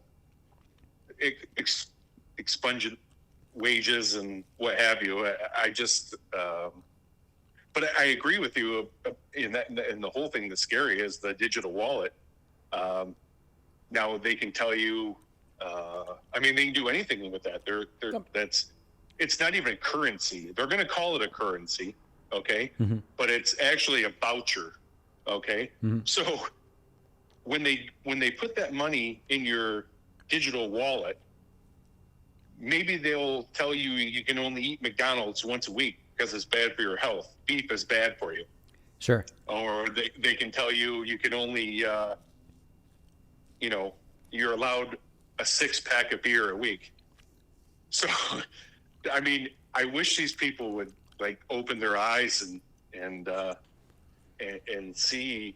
Maybe they want to live like that. I don't. Yeah. Well, as far as the currency goes, there is an alternative. And that is what started all of this. And of course, it's a whole longer conversation. And that is Bitcoin, because it is permissionless. It is volatile as hell. But you could. That's sort of like why that thing is going to go skyrocketing into the multiple 6 figures, perhaps 7 figures within a decade. Once the central bank digital currency comes in, no one's going to want to put the majority of their wealth in that, and they're going to move it into something else that that you can self-custody, that can't be turned on and off. That's something else I don't really talk about much, but I've probably know as much about that as I do fetal stem cell therapy, and yeah, I personally made those choices, and happy that I did. But yeah. Yeah. Me too. We're getting down multiple. Oh, you too? You too? Yeah. Okay, cool. Yeah. Just in the last year. Okay, cool. Yeah. It's great. Yeah. I don't want to get in a huge rabbit hole on that one. Plus, also, you got to be careful because you can make yourself a target. I've even had my phone hacked, SIM card swap scam, for being too vocal about it. Because I'm kind of out there, and somebody has to do is email me and pretend to be somebody interested in getting the therapy, and then they have your phone number, Yeah. Because I'm such a nice guy trying to help people like I did with you, So, yeah. Yeah. But overall, I tell you what, I had such a good experience in the Ukraine, and the people, I cross my fingers and pray every night that stuff changes there, and that clinic is allowed to go back to doing their work, and because those people were absolutely just amazing. You want to talk about hospitality, you want to talk about being thorough and being knowledgeable and just overall in general caring. It was amazing. I'll take medical treatment over there than here all day long. Yeah. You can see why I've been so obsessed with this. And, I mean, my problems are pale in comparison to the people in Ukraine right now. But I haven't seen a regular doctor since 2016 because I would go there several times a year, filming and following up and things like that, or just getting my annual therapy, or going there accompanying a family member or my wife's family member, just another excuse to go. Plus, my wife's family being in Poland, it was always I was always kind of like brought to that part of the world a lot. Anyway, but the point is, my medical care was far beyond anything I'd ever experienced in the United States, and far more comprehensive. They were able to pick up on things that might be, cause for concern, things like that no American doctor would have ever noticed, So the professionalism and everything is just absolutely stellar. And I too hope that they survive this somehow. I mean, COVID almost destroyed them, and this is now a nationwide invasion. So it's tough. I mean, but at least as long as the building still stands, Stem Cell Bank is still, operational. I still hold out some hope, that this thing can survive. But I have a really hard. Go ahead. Go ahead. Because just imagine this for a minute. Again, I don't mean to say that my problems come close to the people there, but imagine when I'd been filming for over 2 years, traveling around the world and the United States, following obviously going to Ukraine first, filming people, getting the therapy, a lot of them before therapy. And then, of course, following up with them after, similar to how you and I met. But just imagine I was at I said, hey, I'm going to meet you at the clinic, Paul. I'm going to film you before, and then I'm going to follow up and see you in Texas later. That was doing that. And I finished everything. I had maybe one more trip to go, but I didn't really need to because I had so much follow-up stuff with this guy anyway, this one guy with Parkinson's. But the point is, I was in the middle of editing this film, so happy and excited about it, about 40 minutes into a 90-minute running time target. And then fucking bombs are falling onto Ukraine. And I'm like, I still can't bring myself to go back to it. But you know what I mean? It's so hard to go back to it. But I'm going to still try it. I think I will still finish this film, even if there's no Ukraine left. I think it's important that the world knows what happened there, at least within this therapy that once was. And, maybe we'll be resurrected somehow. But it's just, the level of just absolute shock and horror that I've gone through this is just hard to describe. But anyway, yeah. Yeah. I tell you what, I have to tell you this before we end this, but yeah, I love humor. I think it drives people. I think there's a lack of it in the world, and I just love everything about joking around and what have you. And I had my doctor, was it Lara? Anyways, her sister works there. She's a doctor too, right? Mm-hmm. And she does, she works she may not be a doctor, but she's a scientist, whatever, PhD, whatever, I don't know. She works in the lab part, and she brings the cells out to you. And so, I was just joking around with Dr. Lara, and we were having a good time and what have you. And I have quite a few previous injuries from like motorcycle accidents and what have you. And they do examination and she's pointing to all these different scars and what happened here, what happened there. And I'm telling her, and she goes, she's telling me that I'm crazy and all this stuff.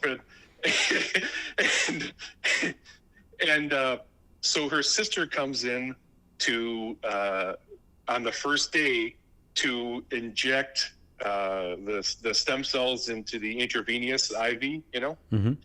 And she starts putting them in under that red jelly, and then you can see through the IV fluid solution that, it's pink, and it starts going down the line, and I'm watching it go down the line.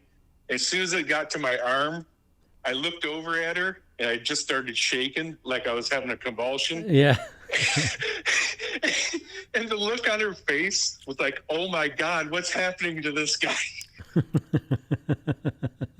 And And then I looked up at her and smiled, and she just started laughing. She must have laughed for 5 minutes. There's like tears coming out of her eyes. Yeah. No, that's so cool because so many patients are just so serious. That's hilarious, Paul. That's hilarious. I'm sure you made her day. Oh yeah. But those people were they were so nice to me. I went and I want to say it was Tuesday night. I went down to the Underground Mall. I was going to buy them all flowers, but I'm like, how am I going to buy like 5 bundles of flowers and carry them in there? So I went down and bought them. I don't know, these bath things. Whatever, I don't know, like scrubs and what have you. Mm-hmm. And I brought them in, and they were all so thankful. I had this translator, young lady, and I give her one, and the couple of doctors one, and the nurse one, and then I give one to there's a young girl that would bring me my breakfast and if I wanted lunch and what have you. She's blonde, right? And that, young blonde girl. Yeah, I know. Yep. And, actually, they sent me her name. It was I can't remember. Anyways, I got it in an email. But anyways, I give her one, and she didn't speak English that well, and I said, this is for you. I said, thank you, for taking care of me and everything like that. And the girl started crying. Oh my God. I was like, I felt bad at first. I'm like, did I, but I'm like, well, she probably doesn't get a whole lot of stuff like that. And even though it wasn't something big, but sure. It was, and the people are just so genuine over there and so nice. And like I said, I hope everything worked out for them. Yeah, me too. Yeah. So we never even asked about, I know it needs a good 3 months for it to kick in, but I never really had you talk on this podcast or our conversation about how you're feeling, because you went there for extreme neuropathy, may have been due to chemicals because of your job as a pipe fitter, but you're not entirely sure. So where are you at, like kind of with that since the therapy? Well, I tell you what, when I left Ukraine, I was feeling pretty darn good. Like, my hands were feeling well and what have you. And then, I had a little bit of I didn't have a relaxing ride home like most people would. I had to take a couple detours. So sure. I'm thinking maybe a little bit of stress. My hands got a little sore when I got home, but now it's kind of day on, day off kind of thing. And I mean, put it this way, I'm feeling better than when I went. Okay. Yeah. And it's only been 3 weeks, something like that. Yeah. This hasn't even been a full month yet. So yeah, it hasn't even been a full month. The way what I really did a deep dive in the new movie. I really did a deep dive on the science. And much more than just having a bunch of patient testimonials, even though I do have plenty of those in there with medical records and things like that. But the thing is, because they're fetal, and they harvested the entire fetus basically at the end of the first trimester. And in your case, it's the endothelial cells. The endothelial cells are the cells that build small capillaries and line the blood vessels. And they also have an effect on the nerve endings in the nervous system. That in combination with the actual neuronal cells, because of your neuropathy, that also help with the nervous system as well. The point is though, because they don't cultivate them like all other stem cell therapies, where they just take it from your fat or your bone marrow and they just grow them in a lab. That's where they boast, we're going to give you 200 million cells. That's just a sales pitch. In this case, they give you just the right amount of cells. So after they're injected into you, they sort of explode and proliferate inside of you. So that's why it takes time. That's why it needs a few months. So even in a literal sense, like I obtained some time-lapse footage that I will include in the movie of like a single heart cell beating in real time, growing into a colony. Heart cells, by the way, are not muscle cells. There's some kind of chemical reaction in the cells that allow them to beat in unison. It's a fascinating thing I learned. But even in the endothelial cells, a single endothelial cell, boom, colony. So, and it takes about up to sometimes 1 to 3 months, depending on the cell type, to fully proliferate. And so that's why they say it takes some time. So I'd like to see where you're at, after a full month, 2 months, 3 months. You can kind of bank on whatever you're at the 3 month mark. kind of being what this is going to do for you. Generally, sometimes it's longer for some people. But that's why it's sort of not like an overnight instantaneous situation. But the growth factors you were given, in addition to the cells, that's what the immediate reaction is. Because the growth factors are given in addition to the cells to kind of mimic what it would be like in a lab, except inside of your body, so to allow these things to just really go into overdrive. So that's why a lot of people, including myself, like within hours, sometimes within a day or two, you're feeling these incredible results.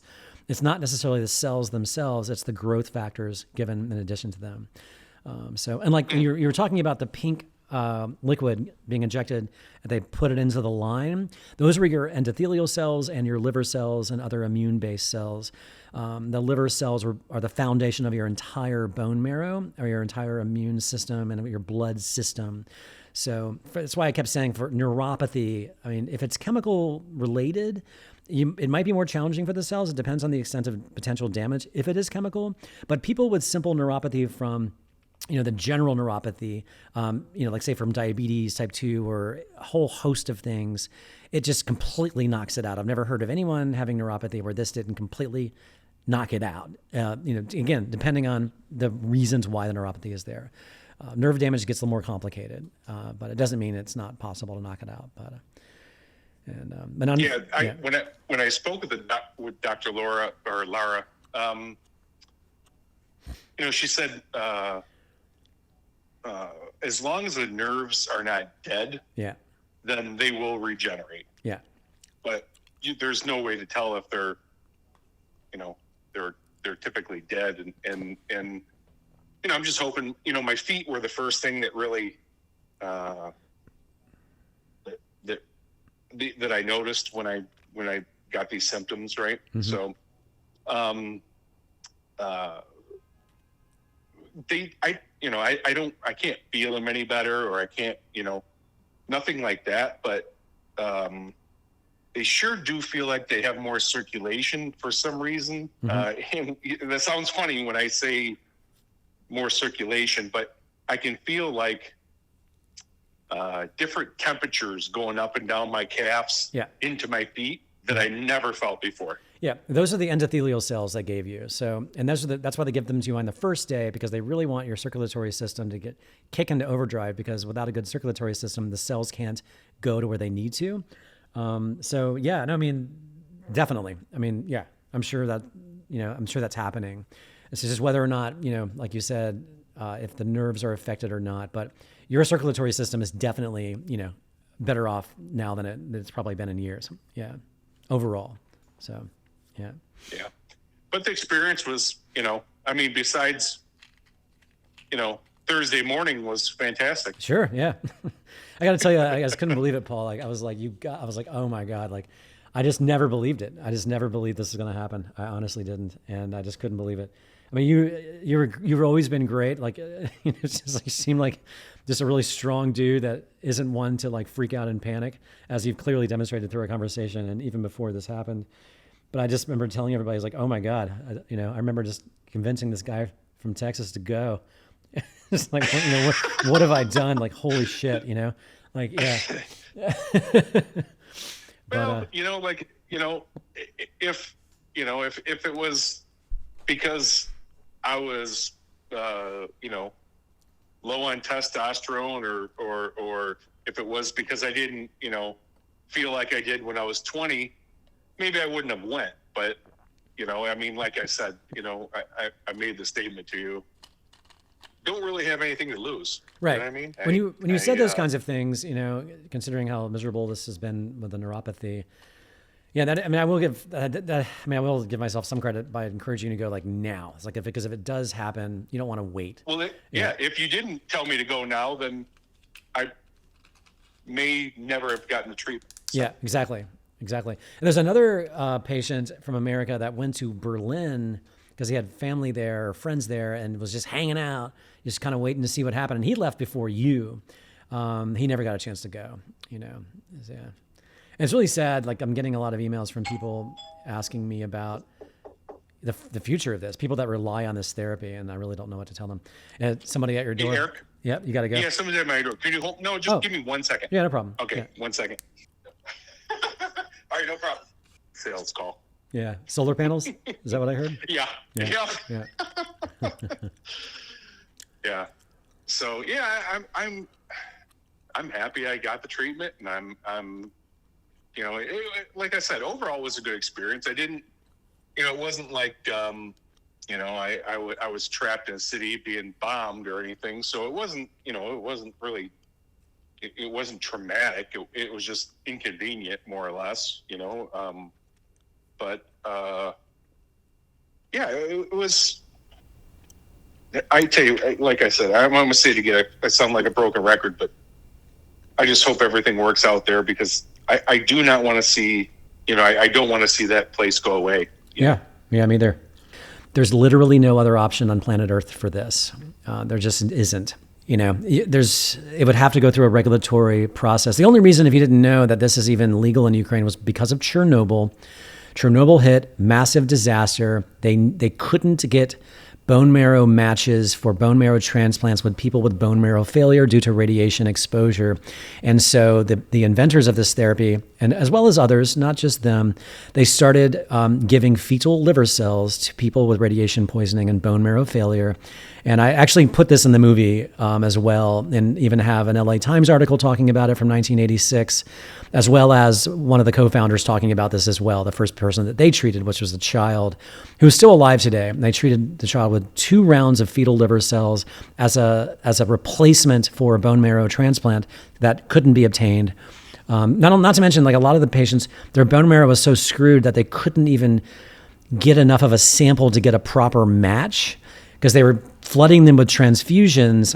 And so, you know what I mean? So, like, they couldn't, even if they had the match available, they couldn't match it to the patient because their bone marrow was so screwed. Anyway, so that's how it began. And because of this tragedy, it was allowed to be fast-tracked. But any other country, you're talking about giving 24 cell types to a human being that you've received, that I've received.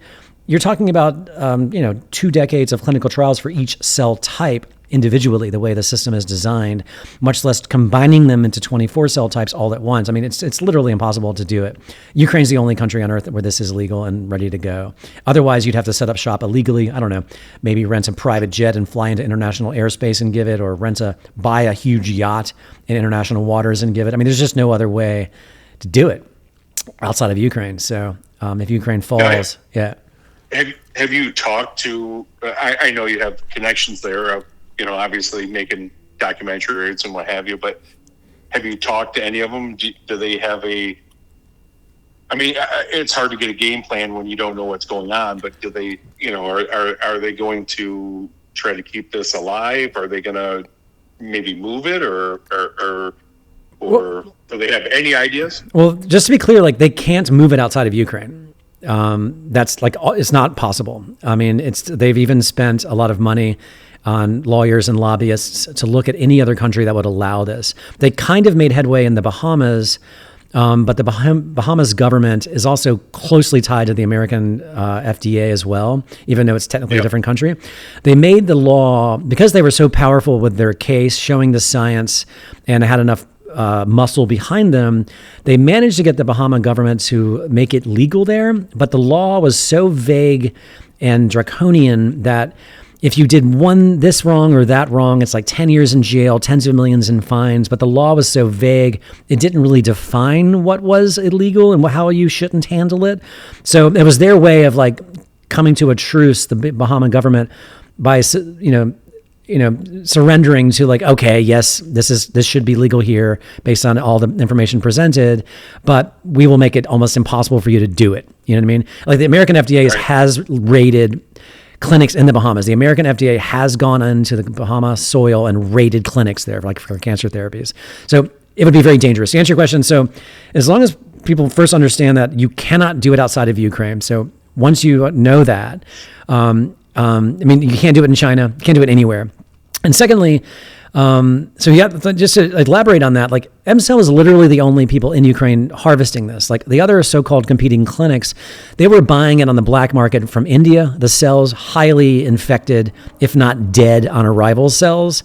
And they don't have the resources and the knowledge to harvest them. only M cells people have had this. Like the level of expertise it takes to properly harvest the cells from abortions, getting the abortions to the facility fast enough, first of all. Secondly, being able to test them for every bacteria and virus under the sun, and then be able to preserve their viability and what they call suspensions and suspend them in time if they are clean, and not ruining them in the meantime. And to sort them and separate the neuronal from the endothelial from the heart. Like, this is a huge, expensive undertaking. I mean, the new clinic was at least a $10 million investment of their own money, no bank loans. So as you can imagine, they invested so much into this there, knowing that it's the only place on the earth they could do this, never imagining in a million years that bombs and missiles will start falling out of the sky. So to answer your question, yes, they are holding on to hope. I mean, all of these people, especially like the lead scientists, that's all they know is fetal stem cell therapy. Can you imagine being like this biotechnology sort of professional and having to go resort to doing some subpar technology just to make a living when you made a living off of doing literally the most incredible stem cell technology humanity has ever seen? Like, do you know what I mean? Yes, they're going to try to hold on to this, but they finished this building in late 2019. They've been working on it while having an older clinic that I put in the movie, running at the same time. It took them 4.5 some years to finish this building. And then 2 months later, COVID hit. And they realized it would be more expensive to shut it down than to keep it open. So they kept it open, braved through COVID. And then, a couple of years later, Putin invasion. So I don't know, as long as the clinic still stands and as long as the stem cells, stock is preserved, of course, I think they're going to try to keep it going. But I will admit, I'm already racking my brain. Like, how do we maybe get some of this to Tijuana? Like, how can I help them do that? But just so you know, whenever I bring this stuff up and I try to remind them that I am very hopeful, they kind of giggle in their own way and just look at me as being this naive American going, Eric, we're busy trying to not die here. We're busy trying to protect our families here. Yes, we believe in the science in the clinic, but this is the last thing we can think about right now, and then that's when they informed me that, getting the liquid nitrogen without the vans being blown up is our latest struggle, we can't, yes, we want this place to survive, but please remember, if you walk down the street, you're going to be shot, please remember, if you're sleeping in your bed, you could be blown up, it's like that's our worry right now. So yeah, it's intense. But yeah, I mean, so are the Russians actually in Kyiv now? I mean, are they? There's 10 to 15 kilometers, whatever that is in miles, is where they are from the clinic. So yeah, I mean, they're slowly surrounding Kyiv, but thanks to American and NATO military equipment, they are really doing a great job of pushing them back. But even if Russian troops make it in, I think that shouldn't be the worry. The worry is just leveling the entire city, just leveling it, because that's what Russia tends to do. That's just sort of in their doctrine. If we can't, because they know that there'll be a years-long insurgency if they try to go in and try, there's no way the Ukrainians aren't going to constantly be shooting them from their bedroom windows and throwing Molotov cocktails and blowing up every Russian that's on the street if they can get away with it. Even if they know they can't get away with it and that means risking their own lives. I mean, there's no taking over Kyiv. Even if they take out Zelensky, the Ukrainian people are not going to surrender. There's just not. So the only way Putin can really win this is, as we kind of said earlier, is to just turn the country into a fine ash, as one person put it. So if that happens, the clinic would, I'm sure, be included in that. And unfortunately, you remember where the clinic's located, and these are brand new residential district. They put it there, just for in their mind at the time, a nice, safe place to put it. But of course, residential districts are Putin's favorite place to bomb right now. So, yeah. Yeah. It's hard to know, man. It's hard to know. But to answer your question, yeah, I mean, they're slowly there. But worse than that, if you're talking about troops on the ground, there's a lot of non-uniformed Russian military in there trying to be provocateurs in Kyiv. They're being arrested left and right. They're being found out about and either killed on the spot or arrested. So you have like your own FBI. Right. Sure. Yeah. So kind of like what they tried to do during, it's like both sides have been guilty of this. They send their own provocateurs in, but that's what that's the extent of Russian military on the ground there. which goes to show that they're failing miserably. They're starting to bring in old material. Like I said earlier, I'm on these chat rooms, and there's a couple of good sources, like the Kyiv Independent is a really good source of media there. I've been following on Twitter and their website and on Telegram. But right when it started, there's something called Viber. You ever heard of this app, similar to WhatsApp? Viber is a popular thing they use there in Ukraine. But I was invited to this room where you get to see, like if they, arrest a Russian soldier. These are like 18 or 19-year-old children that were not told they were going in to invade this country. They were told they were going in for exercises. So, yeah.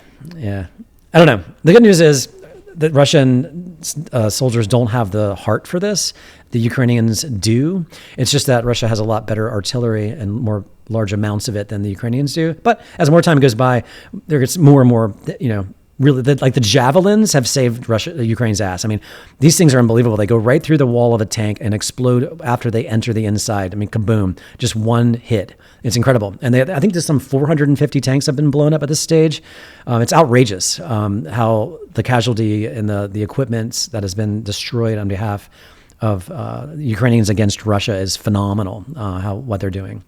It's incredible. Yeah, especially since, just the short time I was there, the weaponry that they had and the, I don't know, I guess I would say organization and what have you was what you would think would be coming from a developing country, right? Oh, yeah. Well, ever since Crimea, they were ready for this. They've been training for this since Crimea, Yeah.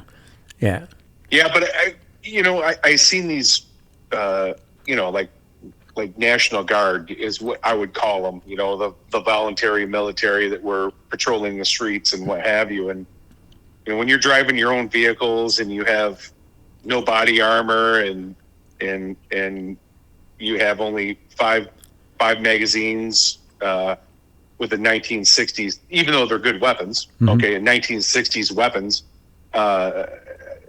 it's not like, I guess, living here in the U.S., you're a little bit spoiled, right? I mean, you notice how much funding goes to the military, and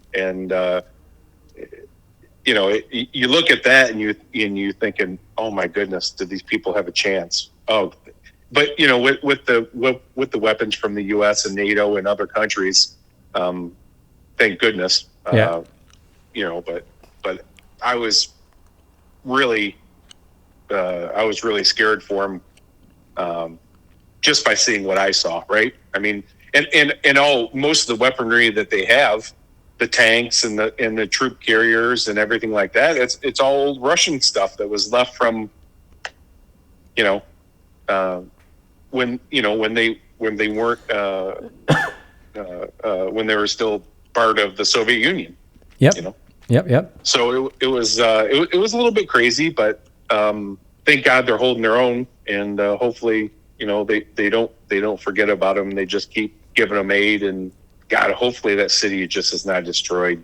Yeah. But by the end of it, that'd be such a shame. It would be. Yeah. I mean, I still hold out hope. Obviously, you have to in some degree, without being completely naive to everything. But yeah. I mean, my focus personally is just I mean, I can't help it. Like, let the clinic be spared somehow. Let there be a way. Because frankly, if the way I see this, I've done 5-6 documentaries. I can't even remember, keep track at this point, but this would been, I think it's been at least my 6th one. And honestly, I was just sort of, before this happened, expecting, it'll get a small audience, especially nowadays. It's harder to get a large audience as a documentary filmmaker, independent documentary filmmaker, even if it's a really kick-ass film. Like, even if it's something that everybody sees and goes, holy shit, which I frankly will admit, a lot of the stories I tell, I get a lot of those responses. But if they somehow survive this, I think it would, and the clinic survives this, and people are allowed to go back again, or at least safely without risking their lives, to get this therapy. I mean, I think it would really, it's sort of like a lemonade out of lemon situation where it could really shine a light on what they're doing beyond anything I think would have happened previously. I'm trying to look at the brighter side, if it's all even remotely possible, that that this could be phenomenal, because everybody's just the fact that Ukraine will be in the film's title probably, and then you realize this technology could have been destroyed, Anyway, that's my only hope I'm holding on to with this. There's so many people that, I've had this before, and I was a pretty social person before, but there's a lack of that now just because it's so hard for me to get out and what have you. But, people would say, well, what's wrong with them? And you get tired of really explaining, right? But to one person, to another, and especially people that aren't in the medical field, that they may not understand what your illness is and what have you. But lots of people have said, why are you going to a country outside the U.S. for treatment? Right. And I've had that question asked to me literally 100 times, right? Yeah. And you try to explain to them, you say, listen, it might be only one thing, I don't know if you've traveled the world or not to these people, but you might only have one perspective on it, and your perspective may not be correct. They think that the best medicine is in the United States. Well, trauma medicine, yeah, probably. We probably have the best trauma medicine. Healthcare, by far. We're so far behind in giving alternatives to patients with certain things that it's absolutely pathetic. Big pharma owns academia, and academia owns the doctors, and it just spirals down to where it's like it seems like big pharma government tries to hush it up, put their thumb on it, so they don't turn into the number one pharmaceutical company. Because let me tell you something, if people got this treatment, they probably get rid of most of the medicine in the world. No, you know what I mean? No, literally, literally, and I've said this publicly. I mean, with the exception of cancer, this therapy literally makes irrelevant pretty much every pharmaceutical drug across the board, as far as like anything for diabetes, anything for Parkinson's and MS and all of this stuff. You don't need it anymore. You don't even need necessarily a $500,000 heart transplant. I filmed one of those, by the way. 6 vials of fetal heart cells right into the guy's heart. It was the same procedure as, you would get a stent put in, very typical procedure, because the only difference is just vial after vial of fetal heart cells. But going back to people asking you, why are you going to Ukraine? But it is hard to make people understand that, well, it's literally impossible to acquire fetal stem cell therapy outside of the walls of MCell, period. I mean, it doesn't matter where. You could put it on a satellite, It's like, why you need to go to a satellite? Why do you know what I mean? It's like, that's right. What it comes down to, is that it is not available. It's not a matter of either or. Why are you going to this country, that country? I'm even getting emails today. I really thought I've made it clear, but people are like, well, do you just in all your work, it was just like a couple days ago. Where else can I go to get this? Like, excuse me. You cannot go anywhere else to get this. It doesn't exist. So yeah, it's really hard for people to. It's really hard for people to wrap their heads around that. Yeah. Well, it is, and it's really hard for people to wrap their heads around. There's another part of the world that there's just as smart and smarter people than there are here. Yeah. It's we're not the leader in everything. Like a lot of people think. I mean, by far. No. Yeah. Yeah, I've because I have connections with it was called CIRM. I mentioned that I interviewed them in the first movie about this California Institute for Regenerative Medicine, and because I've been so sort of like desperate to kind of grasp at straws, like how can I help, see if I can find a way I can help save this, and I was thinking about showing them like the first edit of what I have in the movie, and seeing if there's any way they could facilitate getting a batch of the cells out of Ukraine, bringing it here, and maybe opening up clinical trials here. But I'm still going to probably approach them. But the thing is, it goes back to what I was saying earlier. They would never allow a clinical trial with 24 different cell types all at once given to a human being. It's just not the way the system is designed, and not to mention that if they realize what they have, what the Ukrainians have, they would also be forced to realize, why are we wasting our time and money with all of these other stem cells when there's this? It's such a difficult situation to be in for them.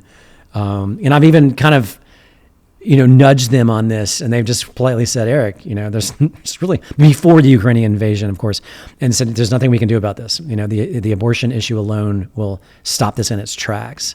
It's like square peg, round hole, even in the stem cell world, because of the way the stem cell regulatory system pipeline is set up, So, yeah. Anyway. Yeah, that's so sad. I mean, it's not funny, but it's just, it's so hypocritical that, you fight for all these abortion rights, but then you can't take, let's just throw it in a trash can, but let's not use it, right? Yeah, 50 million of them a year, Yeah, which could make a healthy population, but, there wouldn't be any money except for, the people doing it, I guess. I don't know. It's mind-boggling how people think. Yeah. And then on the flip side too, I'll say, I know you know this, but as I'm so close to it, like, some of my films have been about like this one guy, Brzezinski, doing having this really interesting invention of a cancer therapy. They did everything in their power to destroy this guy. He's even gone through FDA testing. He's cured a type of brain tumor in children that has never been cured in medical history. And they will not, they cannot stand this guy moving forward because of what it can do financially. And he's not the only one. I mean, there's another guy I was thinking about interviewing, and I still might if he'll allow me. This guy named Dr. Irving Weissman. He's one of America's leading stem cell experts. He's an older guy now. I think out of Stanford, I believe, but he's gotten to the point where he's gotten up there in age where he's not afraid of sort of talking about, what's wrong with the system.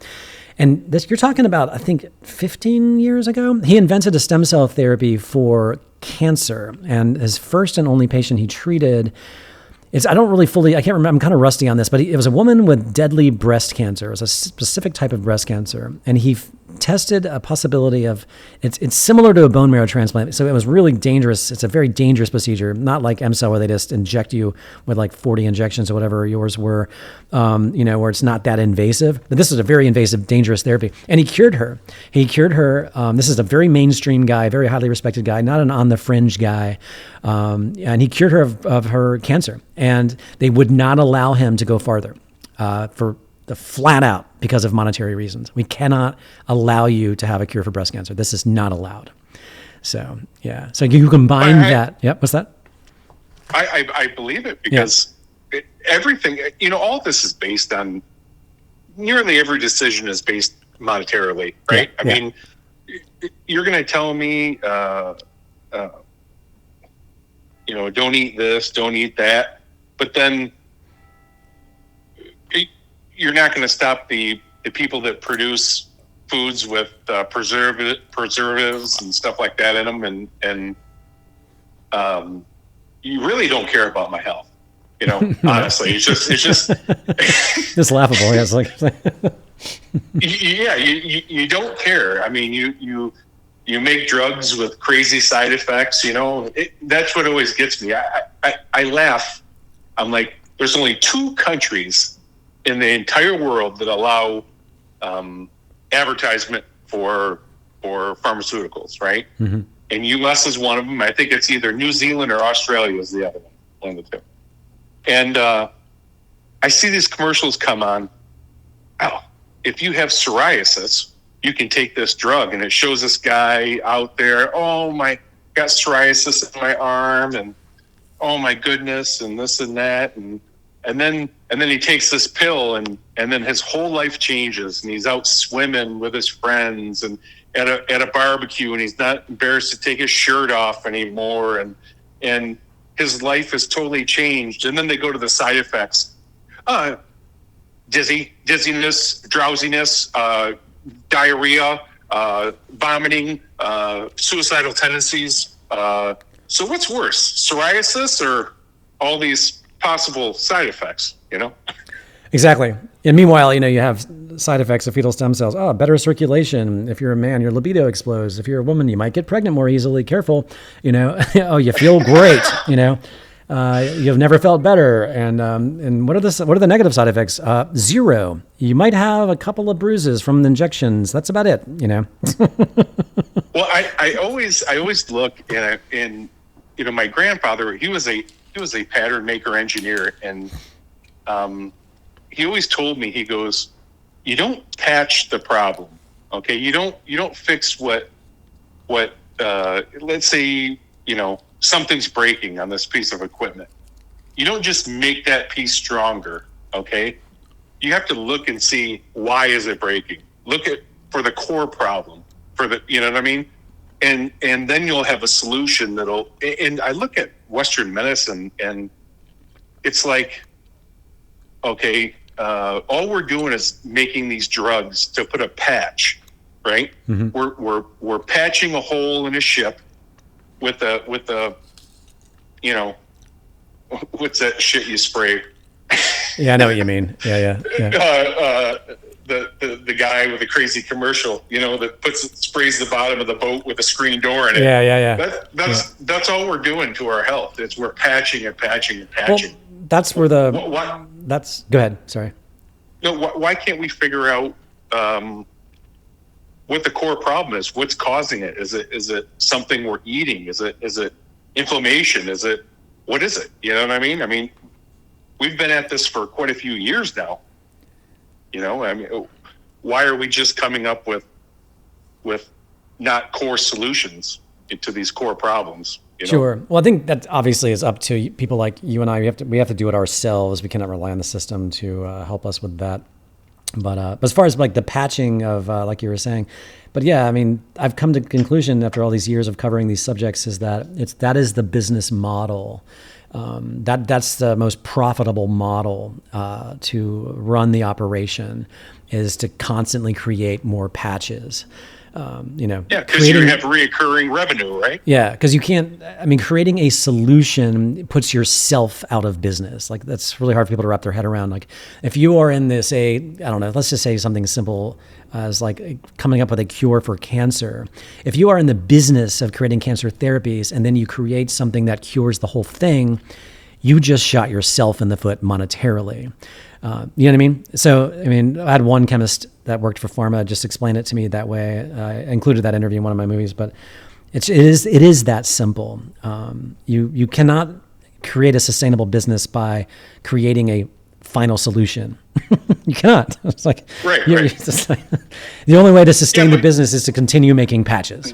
Yeah. They preach humanitarian efforts and inclusion and all this stuff, but you're still so crooked that you don't care about people's health, humanity, right?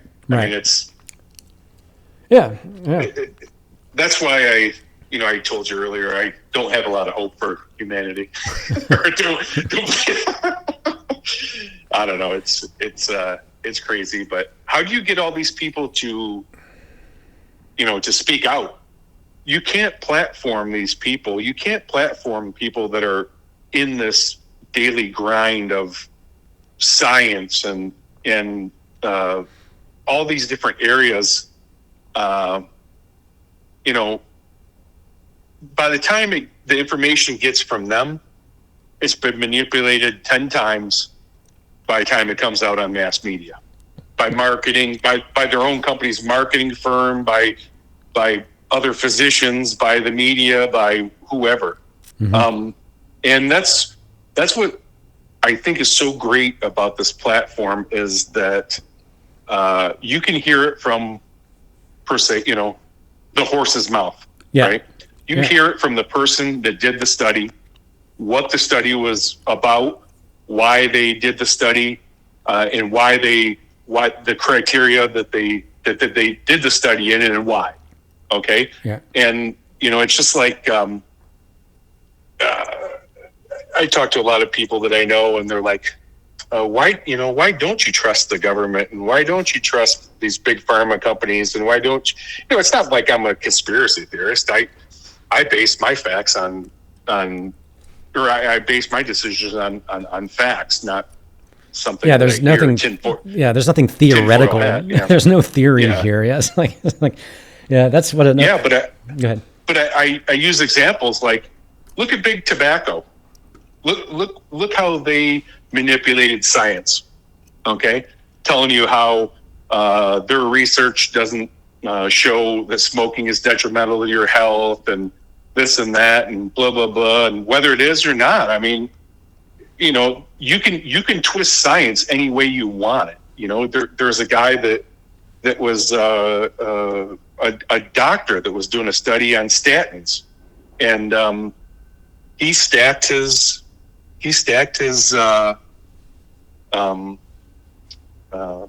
panel of people to show that statins work. But if you look now, over 50% of the doctors don't prescribe statins because number one, it kills your testosterone producing system. I mean, it's so many things out there that have changed that people said, companies said that were good for you, or this is the way it is, and what have you, and it's all been manipulated, and that's what gets so confusing about, you know, two people, and even money is corruption has gotten into medical journals. You know what I mean? It's absolutely absurd. Oh yeah, no question. There's no question. My basketball game's coming on in about 10 minutes. Okay, we'll wrap it up. But no, I mean, you asked me a question. You asked me, how do I get people to speak out? Like, what did you mean? What was your question? I'm assuming it's got to be pretty difficult for you to find people that want to speak out, unless they're, you know, of age, and they have their ducks in a row financially and what have you, because they probably won't get another job, right? And then they'll be criticized by their peers, for going against narratives. That's why you look in, you know, I listen to a lot of these podcasts, and you listen to these scientists with PhDs, and you know, they want the truth. The ones that come out want the truth, but academia fights them tooth and nail against academia's narrative. Mm-hmm. You know what I mean? I mean, it's absolutely absurd. So you've got to be, on your part, you have to verify the person's validity, right? Make sure that they are who they say. And you hear a lot of these guys say or people say that, I have a lot of people in academia agree with me, but they won't come out against academia because where are they going to work then, right? Yeah. I mean, it's sort of, To answer your question, as far as people speaking out, like with my second documentary about Brzezinski, it was a follow-up where I was following patients in real time. The doctors, for example, that I guess you could classify them as speaking out. When I say that, I mean, the doctors were like, I've never seen anything like this in my entire history as a physician. I've never seen this type of cancer turn around, or saying things like, this patient will never, ever live. And then they do. It's usually because they don't realize, they just sort of just agree to the interview without really doing their homework to realize the magnitude of what they've done. There's that. But I also wasn't very well known back then. Like today, like it would be very difficult. It's hard to get people like to speak out when it comes to fetal stem cell therapy, because the people that do understand it understand that the magnitude of it, and they would never put themselves in that position to, basically admit that everything we're doing in the United States as far as stem cells is a waste of time and energy and money in comparison to what fetal is. But yeah, it depends on when you say speak out. Like my banking story, the Andorra Hustle, I don't know if you ever saw this. It kind of went under the radar, even though it was my most well-reviewed movie. It was quickly censored by the Spanish and Andorran government. They lobbied hard against it. But everybody in there spoke out because they had nothing else to lose. I mean, they were all facing the rest of their lives in jail, and no one else was listening to what they were going through. So they had nothing else to lose. But yeah, I mean, I don't know. And as far as regular people like you and patients I've spoken to, most of them are fine with it. If anything, I just don't use their last name, or I don't use their real name at all, just to, because understandably out of respect in case somebody wants to lash out at them. But I don't know. Yeah. Well, yeah. People like me aren't credible though. I mean, we can do a testimonial, but I'm not going to tell you, the science part of it. I just, like with that, with the doctor, I was just curious how how you got these people to Well, I think that's part. come out because. Go ahead. But like during COVID, my physician back home in Michigan, great guy. I go in and see him every few months just to have him check on my health and what have you. And we were talking. I said, "Hey, should I get a COVID shot?" And he goes, "Well, Paul, you've had COVID, right?" I go, "Yeah." He goes, "Well, then no." And I go, "Okay." I go, "What's that based on?" And he told me all these different studies by actually John Hopkins, Stanford, Harvard, Cleveland Clinic that state that if you've had COVID, that now you have between a 6 and 13 times immunity or higher immunity than if you got the shot. Right. And he goes, with your health, don't take the chance of, I wouldn't recommend you taking the chance of getting the shot because you've had COVID. But, that narrative wasn't out then. Now it's coming out here just in the last few months. But, and he goes, and he was telling me about other patients that, he had told the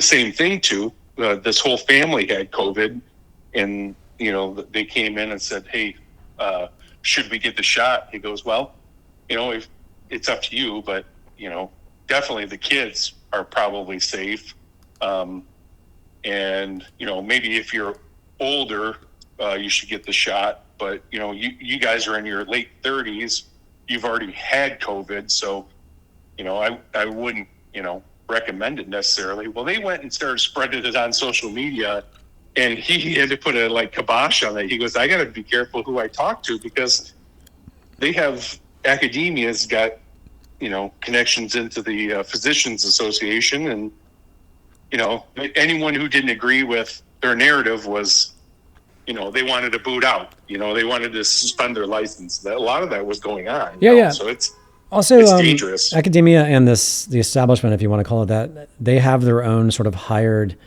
trolls that check out social media and see all this stuff and either report or will just flat out act like a troll and fight those people. Like I dealt with a lot of that. I was really blindsided by it after my first documentary sold my most popular one. And I got a chance to see it firsthand where everything was going fine. Everybody, and all of a sudden on Twitter and Facebook, you're hit with this army of people attacking you. It was all at once. And it's no different than like you hear about the Russian trolls on Twitter, and the Saudi Arabians, and it's the same bag of tricks. So yeah. Yeah. I just thought that was,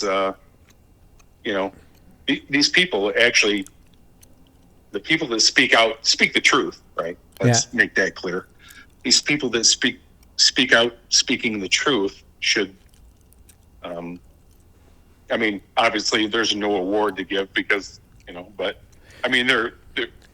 they should be proud of themselves. They should be good humans, because, the way society is now. All right. Well, if you get a chance ever and, just, maybe put me in a group or something. If you ever email, I'd like to know what's going on with those people, if you ever get a chance. Why don't you just reach out every now and then and ask me, and I'll give you the update. That's what most people are doing.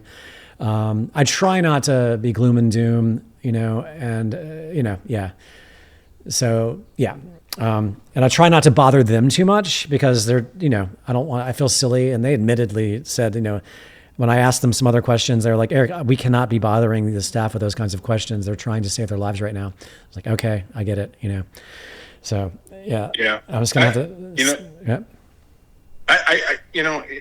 to, maybe if you are in contact with them and, if they need anything or something like Thanks. that, The latest thing is, thank you. There's also a lot of other patients helping.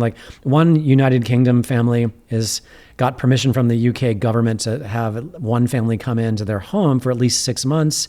That's happening. I'm spreading the word on that. But the biggest thing is, anybody listening, or if you know of anybody that could get a couple of bulletproof vests to the clinic staff that are guarding the clinic. That was like their only request to me. I haven't heard any other, like, can you help me with this or that? Because there's really nothing we can do from this side of the world. But that they can't get them. They're all sold out everywhere, and it's really designated towards military. So for civilians, to have a bulletproof vest, that's not easy to come by. And even my cop friends in the U.S. are like, no, Eric, I mean, there's only one bulletproof vest that can withstand an AK-47 per cop. We don't just have them lying around. But I don't know if you. I mean, you can buy them off the shelf here every day. All you need is an AR-500, like a plate carrier, a front and back plate. Right. But the thing is there's going to be no way to get it there. I mean, there's. If we can get it to Poland, we can get it there. Yeah, but I think really? sending them, there's already supply lines, and they know of somebody in Krakow that will take it to them. But the thing is that I mean, getting people in like the general area in Poland would be easier than trying to ship it all the way from the U.S. And I think there's also a residency restriction on plate carriers. I'll look that up though, because like a lot of things that are made here in the U.S. that Americans can have, you can't ship out of the country. That's the thing. There's all kinds of regulations on these things. So like in a perfect scenario is like some organization, ideally in Poland, that can, or even Romania, that can, that it would be kind of like the service that you found that, you paid a few $100 and that got you out of there. If there's a service out there that will be willing to supply these, the supply chain route is taken care of. It's just getting a hold of them, So, because if you think about it, I mean, there's plenty of EU and NATO supplies bringing military equipment in from Poland. There is, and even I was watching this one YouTuber in Kyiv that I've been following. She was just recently ordered clothes from Poland and had it delivered to her apartment in downtown Kyiv. Are you serious? Yeah, not kidding. So there is somewhat of a supply chain happening still, coming from the West. Yeah. Huh. Yeah. All right. Well, let me see. I mean, worst case scenario, like my son just got out of the Army like 2 years ago. Actually, I think I told you the story about how his buddy is from Ukraine, and that's how he got his U.S. citizenship, was joining the U.S. military. Oh wow. But, yeah. So let me get a hold of him and let him put that out on social media to all his military buddies. Yeah, you never know. See if they just have anything laying around. You never know. You know what I mean? Yeah. And then we can just ship it there. Because I mean, all they're asking for is 2 of them. I mean, obviously more would be great, but and they understand that this is not an easy task, but they just like, well, let me ask Eric, what the hell, Yeah, I'll see what I can do. I'll have him put it out there, and I'll see if anyone's got anything, and then worst case scenario, I'll even Venmo them money, and you could give me an address that they could send them to. If one of my friends or if one of my son's friends have something, I'll Venmo them money to ship it. Got it. All right. And you just provide me the address. Okay, You know what I'll I mean? do that. Yeah. I've got all that. I won't give it to you yet until if you have it, because that's the other thing is trusting it's going to get there. And so there's specific details they gave me. But let's cross that bridge when we get there. If you somehow manage to get 1 or 2, or somebody does, let me know. Yeah. All right.